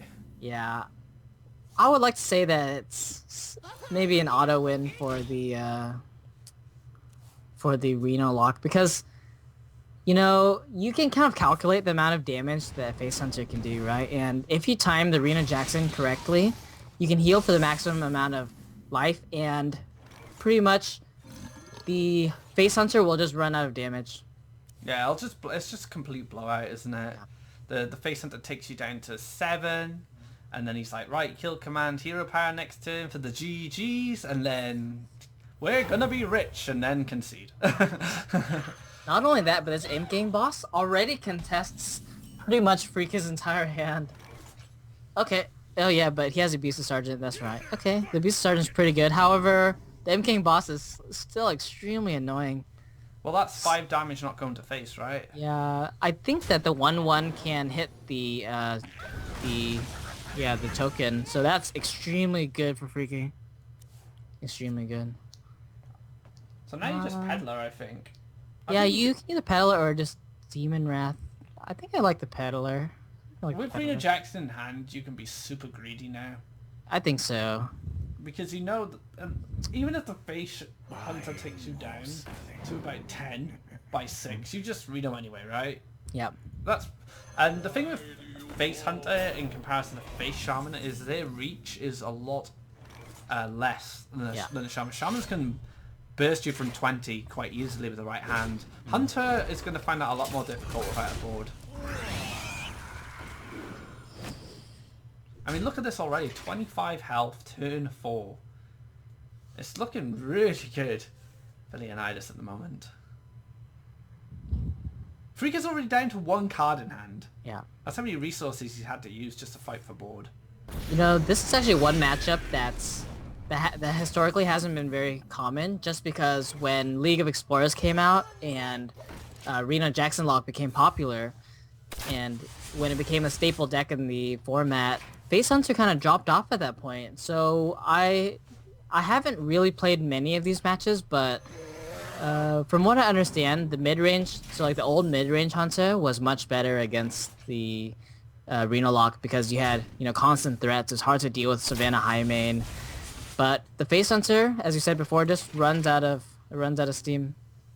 Yep, he's gonna run out of gas and... Oh wow, Acidic Swamp Ooze too. I think you just ooze here, just because it's hard to guarantee actually destroying another weapon. It saves you a bit of reach, just a bit of trouble. It's a 3/2 body.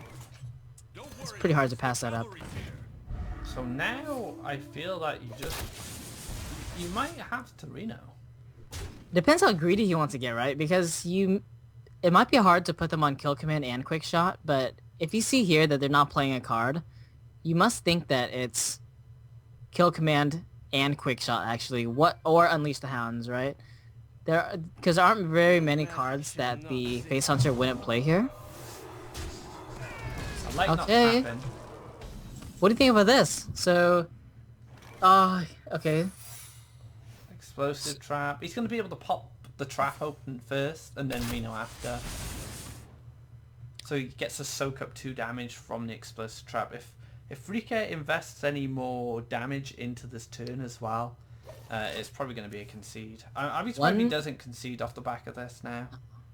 One way that Freaky could have actually won was if Leonidas top decked maybe Defender of Argus, and then he chose to Defender of Argus instead of Reno Jackson. That was one way he could have won this. But yeah, the Reno Jackson's going to come down, and yeah, I think this should warrant a concede. Freaker's gonna get his next draw. Tracking. Ooh. Maybe it's not over.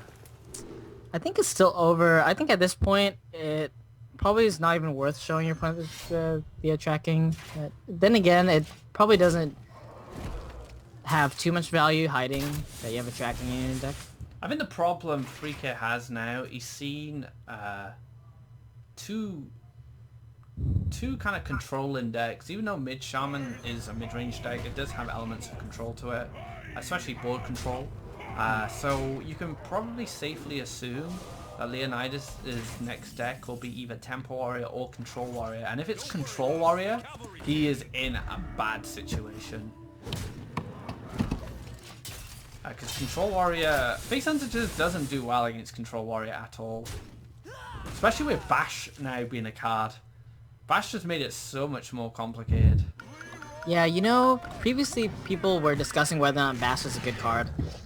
And I kind of understood what they're talking about, right? Because a 3-mana Frostbolt in Warrior is kind of underwhelming. However, if you put on top of that it gives you 3 armor, it's such an insane tempo swing that you can kill something and gain 3 armor to pad your life total even further. And you activate Shield Slams. It does have synergies as well, which is an additional bonus. But 2-0 for Leonidas so far. The Smoker Freaker not working out in the semi-final at the moment. Well, it looks like Leo's down to his last deck as well. Going to be a Warrior, so we'll have to see what Warrior he is brought and if Freaker can even beat it, because it's going to be tough. Yeah, you know, in the GosuCup series, we often see these professional players kind of falling victim to these unknown players. What do you think about that, Aquablood? I think it's the nature of an open cup, to be honest, and it's hard to find a consistent lineup in Best of 5 Conquest. I think you should just play what decks you're comfortable with, unless you target a very specific deck. But when you have 128 players and 115 of them are probably unknown, you have no idea what they're going to bring. So how do you target a specific lineup or a specific class? I think it's quite interesting, right? Because in a way, it might be easier to target a top 8 of maybe the summer championships or something, because you know maybe more about the players, and you know in the professional scene what cards people believe are good, what cards people believe are bad. Whereas here, you don't really have much of an idea of what people think, right? And you'll find in Open Cups, I think most players will lean towards popular decks. Wait, Hunter? Did we have a Warrior already? I don't think we did. Is this the correct lineup? Haven't we already had a Hunter Mirror? No, we haven't. So what? No, we haven't had a Hunter So Mirror. what did he start off with? Shaman. Okay, so Freaker told me they had the same lineup. Oh, okay. So it's not Warrior, it's Warlock, because he said War. Yeah. So that makes a bit more sense, actually. I always call Warlock Lock and Warrior War, but yeah, that confused me. So yeah, that's actually quite confusing. That makes sense. So this actually flips out everything I said about Control Warrior makes no sense now. Let's flip this around. Face Hunter, should win this match hands down every time. Just because you'll always have your opponent playing reactively. Okay. Like Piggy. What do you... Look, Piggy's trading. What do you think about the taunts, however, from the mid-range Hunter? That's probably the biggest problem, right? Hangmaster doesn't get silent. Well, the Hangmaster target just doesn't get silenced anymore. Iron Begal isn't a threat. So it's going to depend very much on what tech choices Freaker has made to handle big taunts. Be them Hunter's Marks, be them Deadly Shots. That's quite interesting that Leonidas kind of respected the freezing trap there again. There's some argument for just maybe playing Houndmaster on that minion just to keep a powerful minion on board. But I guess if it was an explosive trap, then next turn it would die anyways because it's at 1 toughness. But I kind of feel that Freaker is already quite far behind. Yep. He didn't roll Huffer there, which is really No, bad. he's pretty bad at rolling Huffer, it seems. Double. These two guys died to the explosive trap, which is great for him. However, they might just one Houndmaster comes down, clears at the Leok. He has to play Houndmaster if he wants to test the trap. So What do you think about hitting? Yeah, so this is what I was thinking. Just take the 50-50 roll on this, and then you can play Houndmaster on the King's Elec. and then because- push the damage. Yeah, because then otherwise both of your minions will die to explosive trap. So I think it's just worth taking this risk. So this is not as much of a difficult situation as it should be for Freaker. You know, Houndmaster being a problem for the face deck because of the taunt, but he was able to clean that up quite easily. Quite unfortunate juggle there from Freaker. Yeah, he's gonna lose 2 damage. I think at this point, Leonidas can just be aggressive, right? Just play high main, and you can choose to go face. Well, now he has Houndmaster Eagle Combo next turn, or Yeah. Houndmaster Kill Command, and this is where the game is probably going to be lost for Freaker unless he has, like I said, a tech option to deal with big taunters. So like a random silence, or maybe tech Black Knight in there that we haven't seen. The old tech Black... Hey, we had Black Knight win a game on Monday, didn't we? Was it Yeah. Grand Finals? It was just It came was out a of nowhere. grand finals. The Black Knight came off of a golden monkey to Black Knight, the Stoneclaw Totem. Yeah, good old Black Knight, hey. Oh man, feels good, man. So concede, and Leonidas taking a 3-0 win over Freaker's aggro lineup. So well played there from both of them. I don't think Freaker could have done much in that situation. Double Houndmaster was pretty much the perfect draw for him to stay in that series.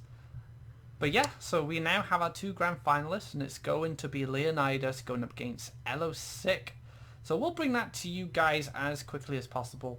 So don't go anywhere, we'll set that up, and then we'll have our grand finals. Stay tuned, guys.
Hello guys, and welcome back. Sorry about that, just lost Desi's camera through Skype. But Oops. yeah, welcome back guys. This is the grand finals of the GosuCup for Cup 9. We are about to get underway, but before we start I just want to let you guys know that if you would like to get involved, and I know I go on about this all the time, but we get new viewers in, go to gosugamers.net/Hearthstone and click on that GosuCup button above it. On the top of the page, and learn more about the cup and how you can get involved and participate, maybe even get streamed by myself and Defsy. But these guys are ready to go. I'm just going to go over the classes. So Leo's going to stick with his Warlock, Shaman, Hunter, and Elosic is going with Shaman, Warrior, Warlock. So yeah, it looks like the classic, right? The classic Conquest lineup we're getting used to, Desi, the Warlock, Yep. Shaman, Warrior. And it's usually like Tempo Warrior, Zoo, and usually mid-range or Face Shaman. That seems to be the common go-to classes. But yeah, these guys should be getting underway. I saw some people in chat earlier shouting Elo6 name. So, you know, if you got some support, let's give some support for Elo6 if you support him. I want to see some... What can we have in there? I want to see some baby rages in chat. So if you give me some baby rages, I'll be really happy. I'm going to keep an eye on chat during this game. We are on delay, so it's going to take me 15 minutes to see your baby rages, but I want to see them. Just give me some baby rages. And if you're rooting for our friend Leonidas here, that's a very serious sounding name. What's a very serious sound? What's a very serious looking Twitch emote? serious one? Maybe PogChamp? All Is right. that serious? Well, it's Gutex from the Street Fighter community shouting. Yeah. Because he's so serious, we'll kind of go backwards and we'll have him have some PogChamps. So yeah, if you're rooting for Leonidas, give me some PogChamps in chat, guys. It looks like one of them just had a quick DC. So, did the other player DC? Don't think so. No, he's ready. All right. So yeah, just waiting for these guys to get into the match. Just a little DC there. He's sending me screenshots.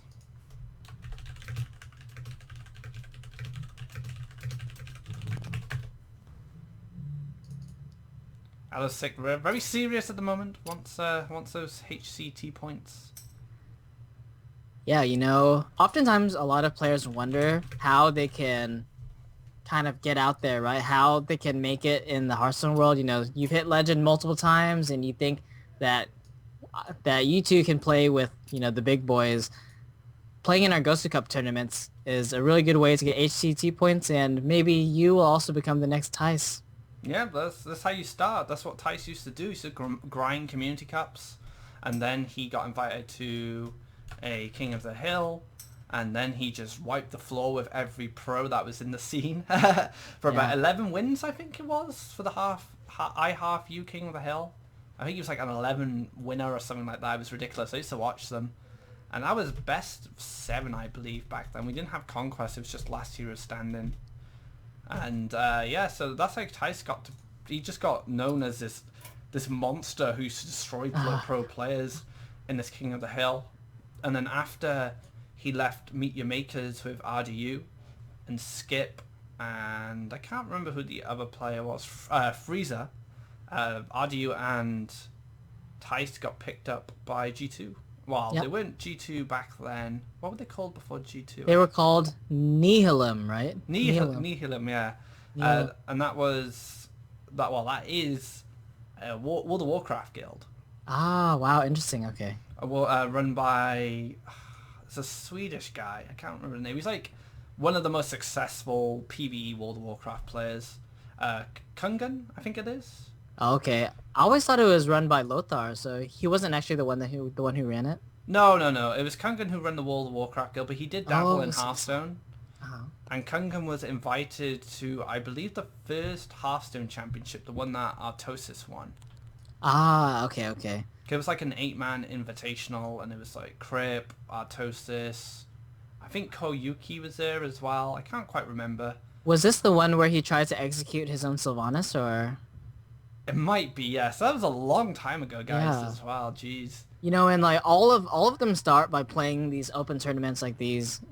If you look in the brackets, almost all of these tournaments, almost all of our tournaments every Monday, Wednesday, and Friday, we have really big names, professional players that you watch in the big tournaments come and play to get HCT points too. And, you know, you too can become a pro player because in our finals right now, we have Alisic and Leonidas, which are two players that we don't know much about. So, yeah. This is how you get your name out there. You need to prove to the community that you're consistent and that you can win tournaments and beat professional players, which is a big part of it. And, you know, you have an opportunity to beat professional players in this tournament. Leonidas just beat Freaker, for example. Yeah. So it looks like Alosic is having some computer problems. He's just going to reboot. But this is how a lot of pro players started. You know, you just stream, play in Open Cups, get HCT points. I mean, if you look at, for example, Bunny Hopper and Dr. Hippie, those two players went on into the top 8 of the Winter-Spring Championship. Yeah. Winter Hearthstone European Championship, and now they're signed on Virtus Pro. So, oh, wow. Okay. So that's a huge team. It was him, it's Nyman, Faramir, Virtus Pro, who are also on Virtus Pro. So Yep, that's right. it takes just having one big performance to really get your name out there. And, you know, Dr. Hippie and Bunny Hop are impressed when they played in that championship, which got them a team, probably a salary as well. I don't know exactly what. I'm not exactly close with them, but you know, that's where you start building on. You start building on getting involved in the team, get a good practice circle going. Look for it once you start getting a win under your belt. If you win a major, or can do consistently well in majors, you can then maybe approach a team. Yep. And see if they want to take you on. So there's a lot of different ways you get there. You would have to sell yourself, and part of doing that is proving your worth, and part of proving your worth is playing in Open Cups. Yeah. You know, and these Open Cups they're not only good ways for you to get HCT points and maybe try to find your place in the Hearthstone world, but also, you know, sometimes you just want some practice. You just want to maybe see how well you do versus other pro players, other players who frequent Open Cups, and, you know, you can come and play. And, you know, like today we had a lot of space open. We only had 88 players, so we had about 20 places open. So, you know, you don't have to feel shy to come and see what you can do in our Open Cups. And we usually fill up very quick, so Yep. Today was the only exception. But the Grand Finals is kicking off, guys. Game number 1. Alosic going against Leonidas. Which player is going to walk away with that juicy free HCT points, and which player is going to be a little bit sad, but probably not too upset of taking 2 home? Yeah, and we start off with one of the matchups that we've all been so familiar with. Temple Warrior versus some sort of shaman. A shaman. A shaman, Could yeah. be any at this point. It's not until we see stuff like Valiants or Argent Horse Riders, we get a good idea of what they're playing. This is pretty much the dream hand from Alosic. You know, you have both Armor Smiths, which there's some argument that you want to keep the second one for maybe having a really big Whirlwind turn to gain a bunch of armor. But, you know, just having things to contest against a shaman early game is pretty much exactly what you want. And, you know, this might just demand a Lightning Bolt now. And that, you're not going to be, or a Rock Biter, whichever, but you're not going to be too bothered by that because your Armor Smith ate a card that does considerable amount of damage with a Doomhammer. But the full health is just a little annoying to deal with for most classes, to be honest. Yeah, especially at this point in the game, you know, unless you're running something like a Stormcrack, which pretty much doesn't really make sense in a lot of these shaman decks because they're trying to be aggressive. Yeah, there we go, Lightning Bolt. So that's some armor from this as well. So you gain 2 armor, and it costs a card and a hit from the Tunnel Trog to get rid of it. And second armor smith could just come down and play a blood. Or do you just like double bloods? I think I like... Okay, wow, this is quite interesting. I don't know exactly how I feel about this line, but I think it's all right. I think it's all right. You stay mana efficient. You keep your options open for next turn, rather than just double blood and then your opponent trades it off and maybe coins a feral spirit and you're kind of in an awkward spot again. Yeah, coin Val Spirits is rough. Oh, It is nasty, but this is actually going to work out pretty nicely for Elosic because the clear on the Armor Smith is going to allow the second blood to come down on the other Tunnel Trog and then Exactly. Ravaging Ghoul, and one of the wolves can be cleared out as well, only leaving one wolf up, which Yep. is in range of the second slime, so this actually was perfect. yeah. So really good play from Elisic, especially at this point in the tournament. You know, this is the finals of a tournament, and a lot of times these players have been playing for so long that it's hard. It's hard to keep your concentration. So extremely heads-up play, very good. He put himself in a very dominant position. He can even follow up with a Battle Rage or even Korkron, a minion next turn. The Rockbiter is going to come down now to clear up the Ravaging Ghoul. Will he trade off these two guys? You just push the damage? I think it's quite difficult because by going face, or sorry, by trading you play around Battle Rage, you play around an Axe, but you know, the Shaman kind of needs every point of damage that they can get, especially after one of the Rockbiter weapons have been used. On the flip side though, L6 used both his Armor Smiths now, so Yep. armor can only be generated honestly now through that hero power. But goes for the Tusker, and now we have the second Rockbiter going to be used just to protect the Flame Tongue Totem. So this is a problem for Elosic, just because he can't really protect his Frothing Berserker. Not sure what you want to do here. What do you think, Aquablood? You either throw a... I think you just throw the Throbbing Berserker down. As a I think if you Lantern do Slower. this... Okay, wow. I was thinking... Okay, so maybe he's looking for something else to combo the Ravaging Ghoul with. However, both Armor Smiths, both Blessed Ikas have been used, so it's going to be hard to find some cheap minion to combo this Ravaging Ghoul and Battle Rage with. Yeah, that's what I was thinking he was looking at. And maybe a Whirlwind would have been nice, but now it's just pretty bad overall. Yeah, it's pretty... don't I think- almost feel like you would just... Okay, so he wants to take this line. I almost feel like you just take 12 here and just do the Battle Rage combo next turn for an extra card, but...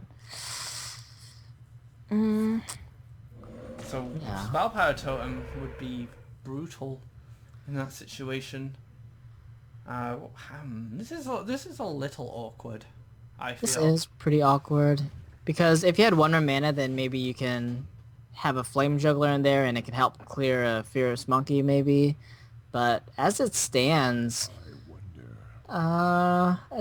do you do? Yeah, so this trade happens, I guess, and I think you just go face.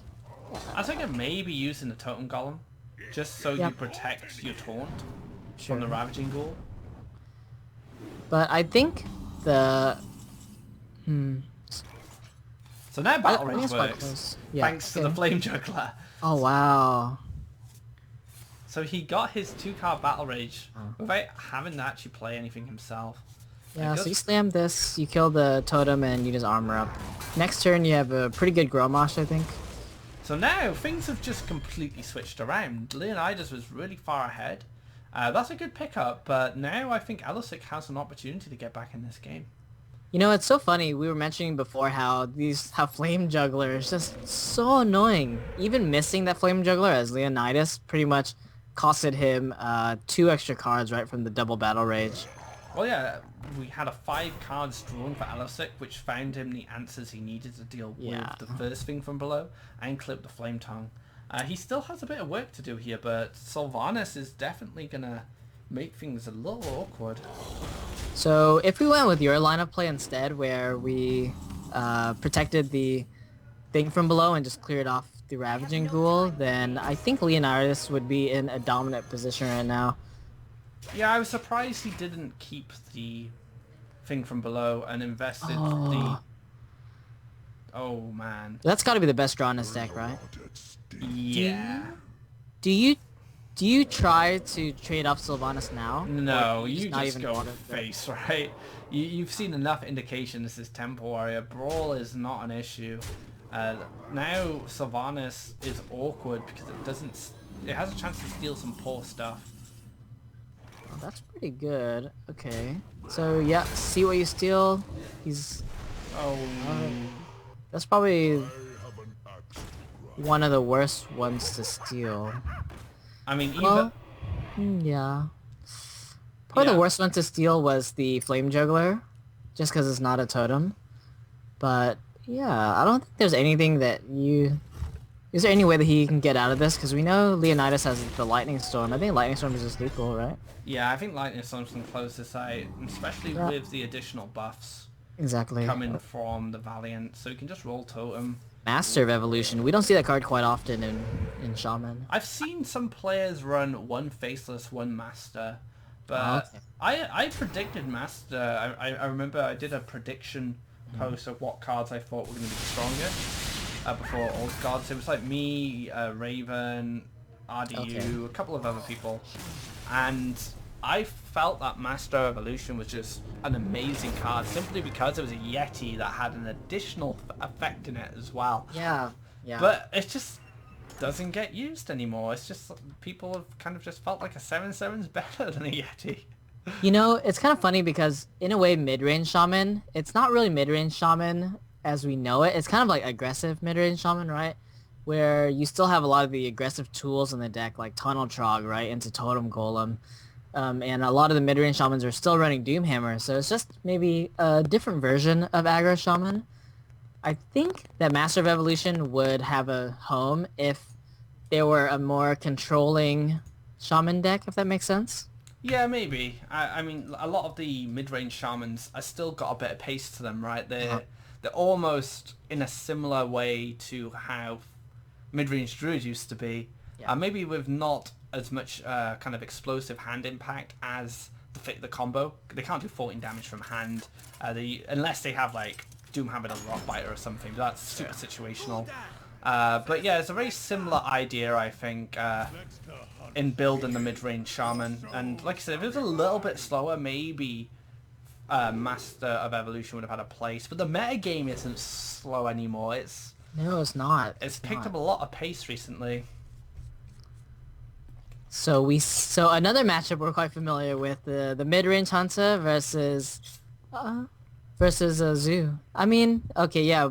So we already saw the Hunter from Leonidas, right? Because with his hand, you could think that maybe it's Yogg Hunter, but we know that it's not. Yeah, he was playing the high mains because he had the Handmasters as well. Exactly. That's how he locked Freakout out of the game. We've also seen Zoo today completely dominate mid-range Hunter. Who knew that Zoo would still be a good deck in 2016? Well, was it Firebat who said Zoo is never going to go away? Yeah, that was Firebat. And he's been right so far. Mm-hmm. I mean, Zoo is just a deck that just doesn't leave. And I don't think it ever will, because unless Warlocks get a weak rotation of early drops, Sure. but then you're counting on the early drops and the neutral side of the sets that are to be released to be bad as well, because they can just replace their class cards with neutrals, which what they've done already in previous versions of Zoo. Not only that, but cards like Flame Imp, right? Flame Imp is a neutral, or sorry, it's a classic card, so it's never going to be cycled out. Yeah, it's never going to be cycled out unless something drastic happens. I mean, once Peddler goes and Imp Boss goes, there will be other cards to replace them. Same with Possessed Villager as well. Possessed Villager is just an upgrade. It's just Argent Squire, yeah, and it's pretty much just replaced Haunted Creeper, right? Yep. So they had a replacement. They just found the best card on that in that range and replaced it. And that's why Zoo's not going anywhere. Yeah, that makes sense. And so I would be quite tempted to just Houndmaster here, but I guess you have the Infested Wolf, which will leave sticky minions behind. Houndmaster deals with the Imp Boss, but you don't clear out the Dire Wolf. And that line is pretty weak to something like a Power Overwhelming. I think the Wolf is the best play here. If think there so. wasn't an Imp boss on board, I would say Juggler as well with the Toad, just to make more stuff on board. But you get an Infested Wolf down, you clear the Dire Wolf, and then you have more power on board, and they are threats as well, especially the Infested Wolf, because it's so annoying to clear. What do you think about just kill the wolf and YOLO deadly shot? Just roll the dice, just close your eyes, pull that bowstring back, and fire an arrow, and hope it doesn't hit anyone you like. Okay, yeah, I don't like this line a lot, just because, as you mentioned before, you know, it doesn't clear the wolf, and also it's pretty weak to power overwhelming. Yeah, it's a huge investment, I feel. Investing well- a Houndmaster into this minion right now, especially when you didn't need the taunt. You're at Mhm, 28 health, you're at a situation where you can just keep playing Beast down, and then potentially you could Houndmaster say a 1-1 into a 3-3, and make that have a lot of value. It's just, yeah, I don't like it, I agree with you.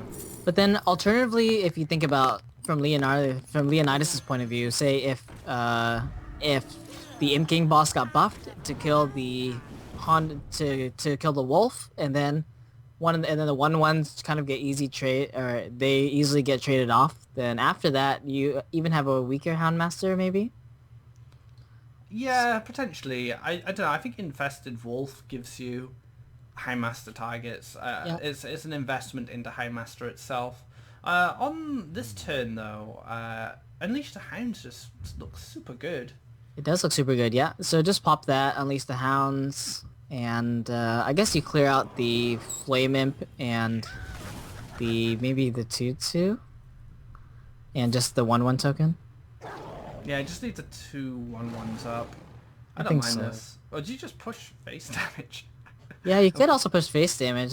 But Doesn't play to the strength of your hand, though. yeah, and Siege-On's already an issue, anyways. So, oh well, the The juggler Juggle went went face. I think that's telling me the Hounds need to go face. I think I'm okay with trading that off. Okay, he's taking a value trade. Oh wow, super defensive, super defensive. I think he feels that his board position is so strong that if he trades, you know, if the opponent can get a Siege Giant down eventually, then he can just deadly shot it and just get some damage down later. Well, he gets a decent deadly shot now. But what else could he throw in with it? Throw the Eagle Horn Bow, clear out the 1/3, then clear out the 1/1 with the 2/3, and then deadly shot the 4/4. And you still keep your board, and you're able to push some damage. I think there is some argument to saving deadly shot for Sea Giant, but at that point, if there's a Sea Giant coming down, that means that your deadly shot's not going to be good anyways, because there are going to be other minions on the board. And by the time a Sea Giant does come down in this game, I think you'll be You so can far probably race. ahead. Yeah, you Yeah. can just race the Warlock at that point. Because how does the Warlock clear out a 4/1 without Knife Juggler? I mean, that's its only out. I don't like this. It's just not mana efficient. Yeah, and you know the 4/1 is extremely valuable, right? Because it's practically a huffer, right? Just pushing 4 damage to face. It would push 4 damage to face again this turn. So what would be different now is you'd have a 4/1. You would have pushed 6 damage, taking them down to 20. Then you could Tiger now, Hero Power, push another 6 damage. Yep. And take him down to 14. Well, actually with the Hero Power as well, it would be even more, so you'd be down to 12. Not smoke enough, I'm afraid. If you're playing Hunter, you need to know when to turn on that switch. I think so, and I think that was the time, because saving this, because the only consideration to save this deadly shot is for Sea Giant. But as you said before, it doesn't really make sense, because, yeah, it just doesn't make sense. So, Leonidas kind of giving Elosic a bit of a way back in this, maybe? I think so.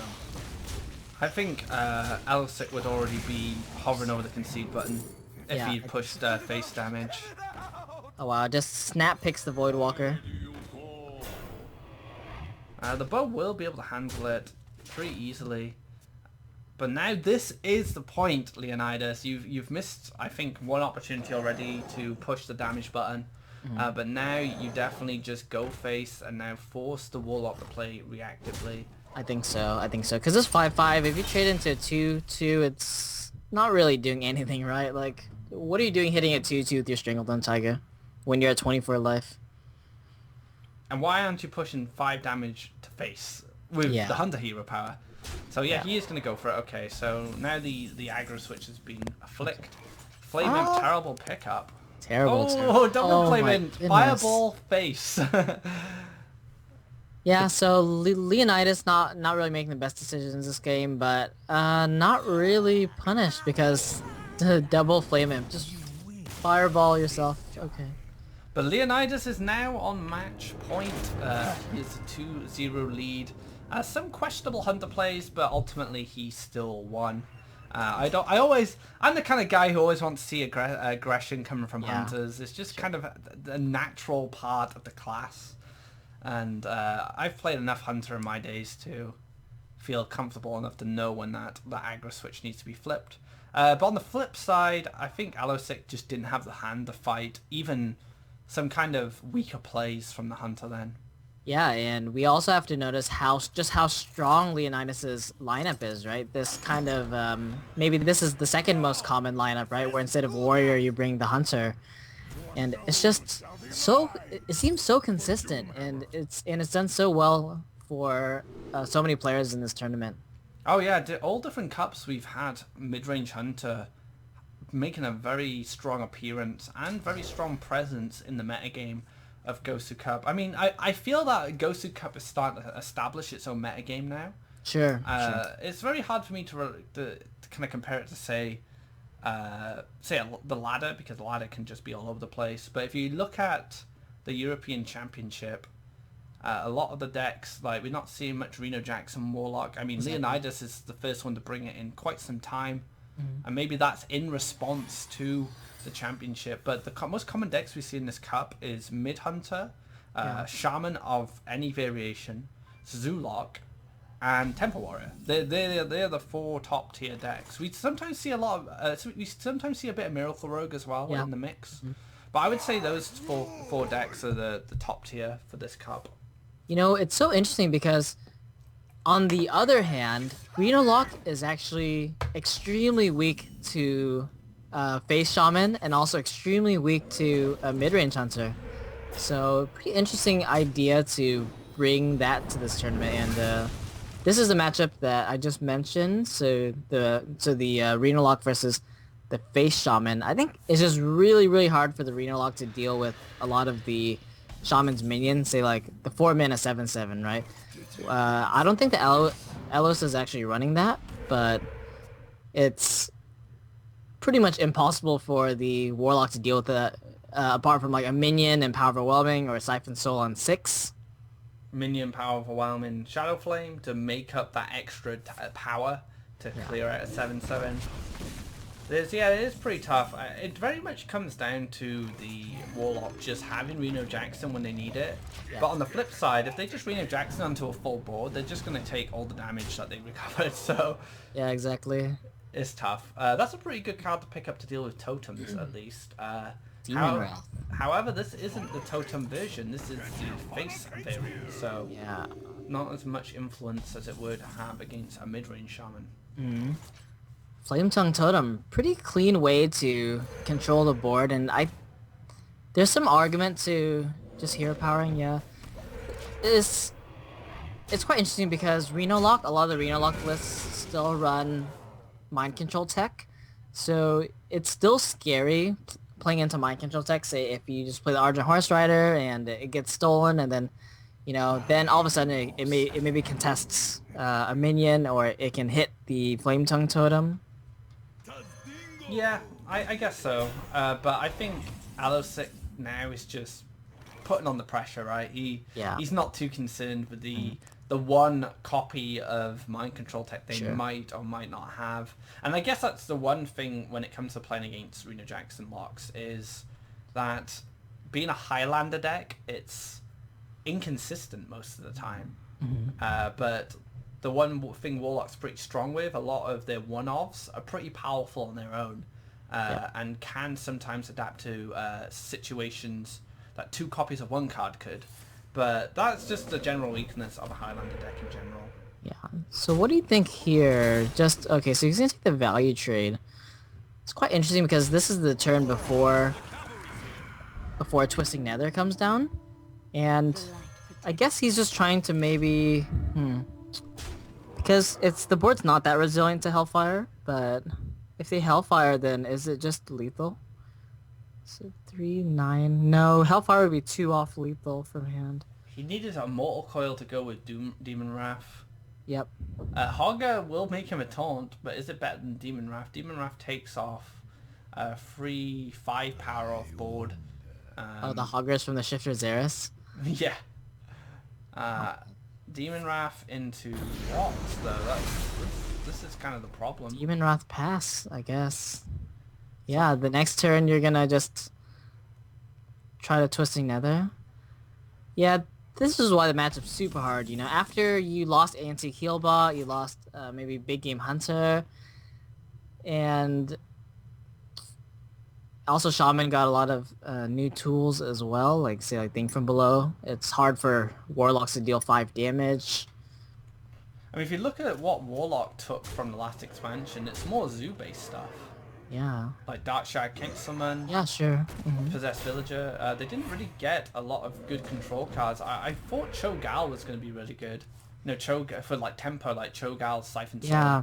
But then again, you're playing a deck which doesn't run multiples. It's going to fit most likely in Reno, so Cho'Gall becomes a little bit more inconsistent in that respect. I think it's quite interesting because Cho'Gall, I think that Cho'Gall will be very good eventually. Oh wow, it's just lethal. Okay.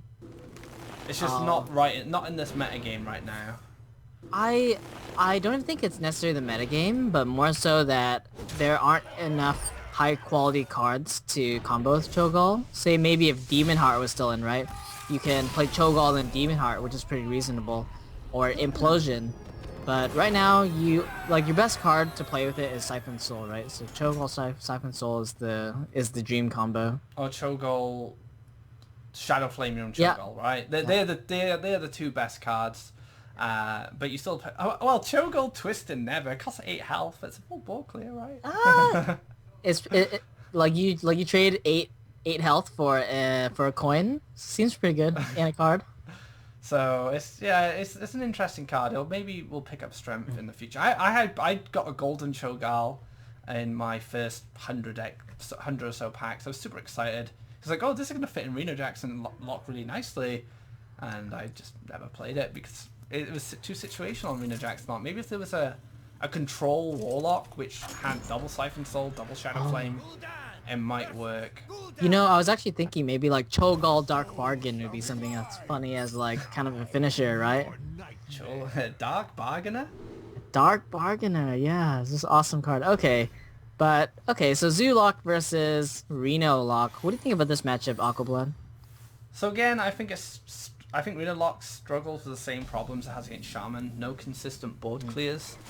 Things are a little easier in the respect that a lot of the low-cost minions do get hit by Hellfire, Demon Wrath, but on the flip side, Demon Wrath doesn't affect a lot of the demon cards. Yep. The Darkshire Councilman and the Imp-Gam Bosses are the 2 most frustrating cards for the Warlock to deal with.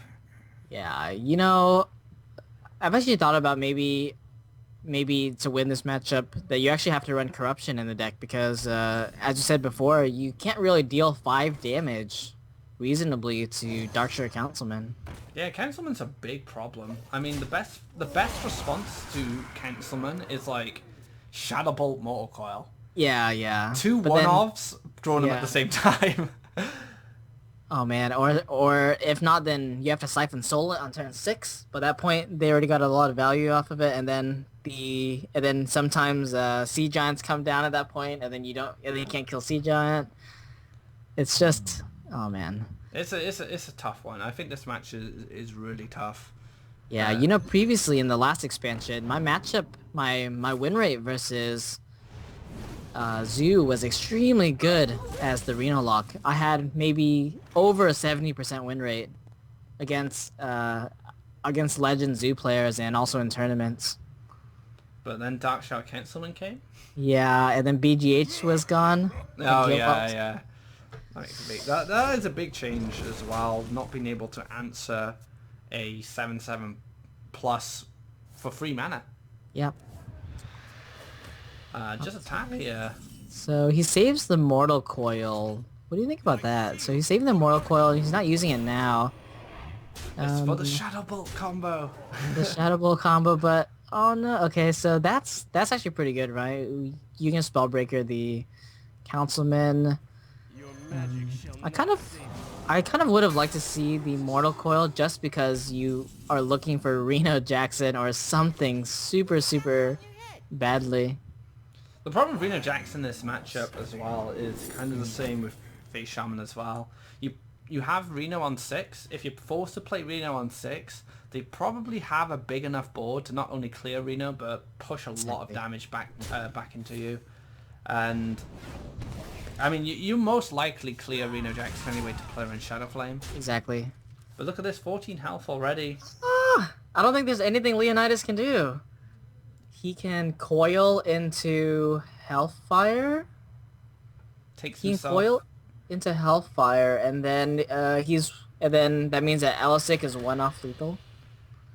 Yeah, Coil Hellfire was pretty much it. So yeah, even tapping wasn't good enough. So, yep. So we're gonna see Elisic take this game, and it's going down to the very last game. Yep, 2-2. So a quick response from Elisic in this series has an opportunity to reverse sweep now. And the last deck he has is Warrior. So I think it is the Tempo Warrior that we saw previously. I think so as well. So Temple Warrior versus Reno Lock. I'm actually not sure how that matchup goes. Maybe it depends on the Frothing Berserker. If whether or not you can get a big Frothing Berserker and they can't deal with it. I guess it runs very similar to what we've just seen. I mean, the two decks we saw Elisic beat the Reno Lock, he had tremendous tempo and pressure at the start. If the Warrior can get something similar, so Armorsmith, Throbbing, Bloodhoof, blah blah blah blah, it's just all the starting cards to put pressure on, I think he'll win the match. Otherwise, I'm not too sure. I think it can go either way. Yeah, I haven't played this matchup enough to know who's favored, but either player, yeah, it seems that either player has a very reasonable chance to take these 4 HCT points home. So coin for Elosic. So he does have coin Frothing and then Fierce Monkey. He also has an execute ready for any real threat that comes from Leonidas, but Leonidas has that Imp boss, so he does finally get a kind of durable early game minion in this game. It took him 3 matches to find that. Yeah. But the coin is pretty much exactly what Tempo Warrior wants most of the time, just because you have a lot of good 3-drops that you want to coin 3 into 3. What do you think you play first here? Do you bait out a Soulfire, or do you just play Frothing? You can bait out like a Shadow Bolt, you can bait out the Soulfire. Yeah, I think Monkey should have went first. Because Frothing's just so much better than Monkey. I think so. And if they can't answer Frothing, if they say for example they Soulfire the Monkey, then you play the Frothing next turn, it's just like, and they have no answer to it, that presents a tremendous amount of threat. Exactly. So he has to Soulfire this. Do you think you tap first, or do you Soulfire first? You can't play Imp Boss, that's for sure, right? Oh yeah.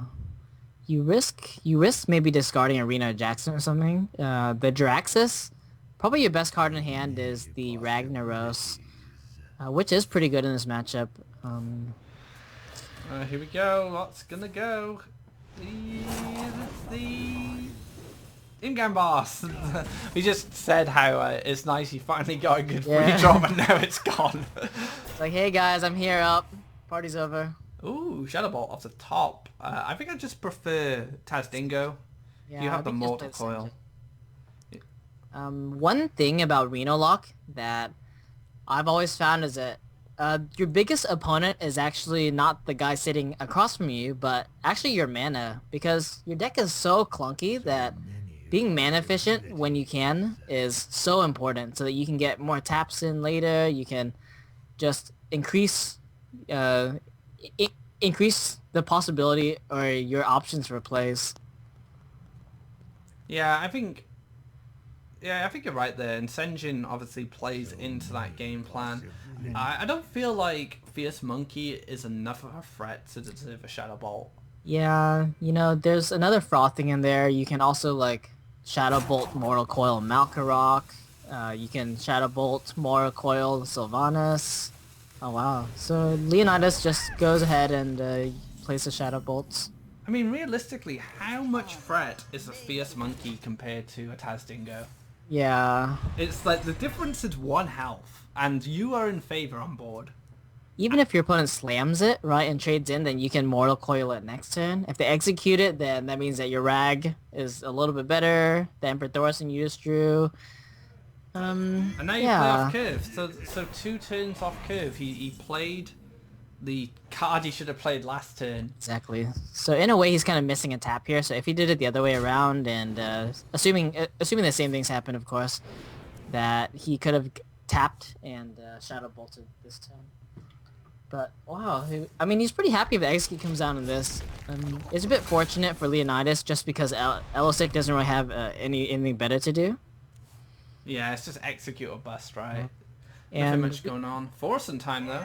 wow, we were talking about this on Monday, where you know sometimes the warrior is just better if you don't armor up, and we saw him waste kind of a card on the Battle Rage.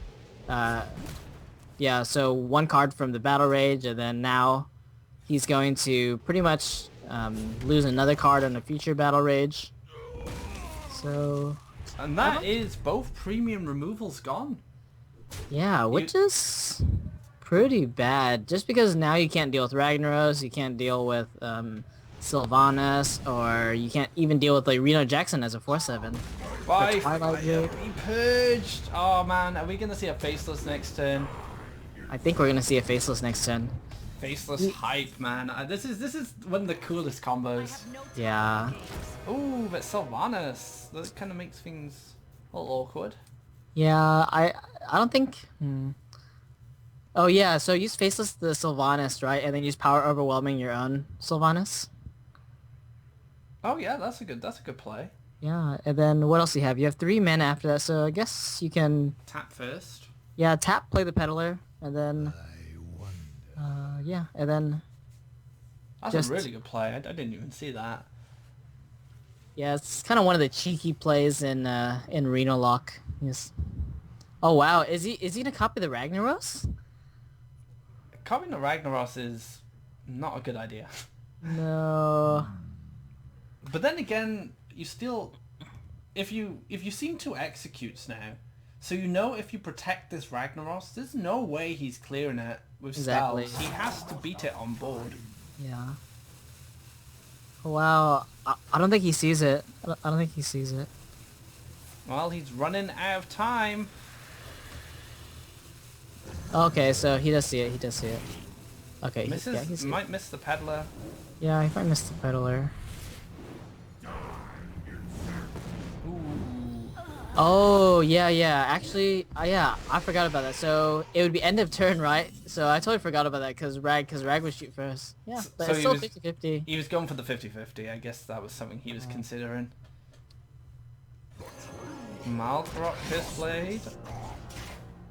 Poison Dagger hype. Oh, wow. Man. That's so bad. So I think winning the 50-50, I guess the game kind of came down to 50-50, right? Because if he would have stolen the Rag, it would have been... No, Yeah. because then he would end up with a... Okay, so if the Rag hit the Sylvanas could have stolen either Sylvanas or Rag. So he could have just taken the Rag back. He either takes the Ragnaros back, or he takes the damaged Sylvanas, so... Yeah, so pretty much any situation would have been okay for Leonidas, looking back on that, the Power Overwhelming turn. This is disgusting from Leonidas, because next turn now... Do you take s- Malkarok? Well, yeah, you can just take Malkarok this turn, and then you push the 9 damage, you hit him for 8 with Rag. The next turn, you have silence your own Rag, and then play Leroy. Yeah, oh man. So I This is think kind of that's it, dude. I don't think there's Yeah. no way you're out of this. 5 health. What do you do? Yeah. Oh wow. So Leonidas prevents the reverse sweep and takes home our 4 HCT points. There we have it. So Leonidas is the winner today, guys, off the back of that Reno Jackson lock with some cheeky Sylvanas plays. And he beats the Temple Warriors. But LO6, I know there's a lot of LO6 fans in the channel. He'll have another shot. This is not the first time he's gotten really far in this cup, so I'm sure we'll see him again. Any final thoughts, Stefsy?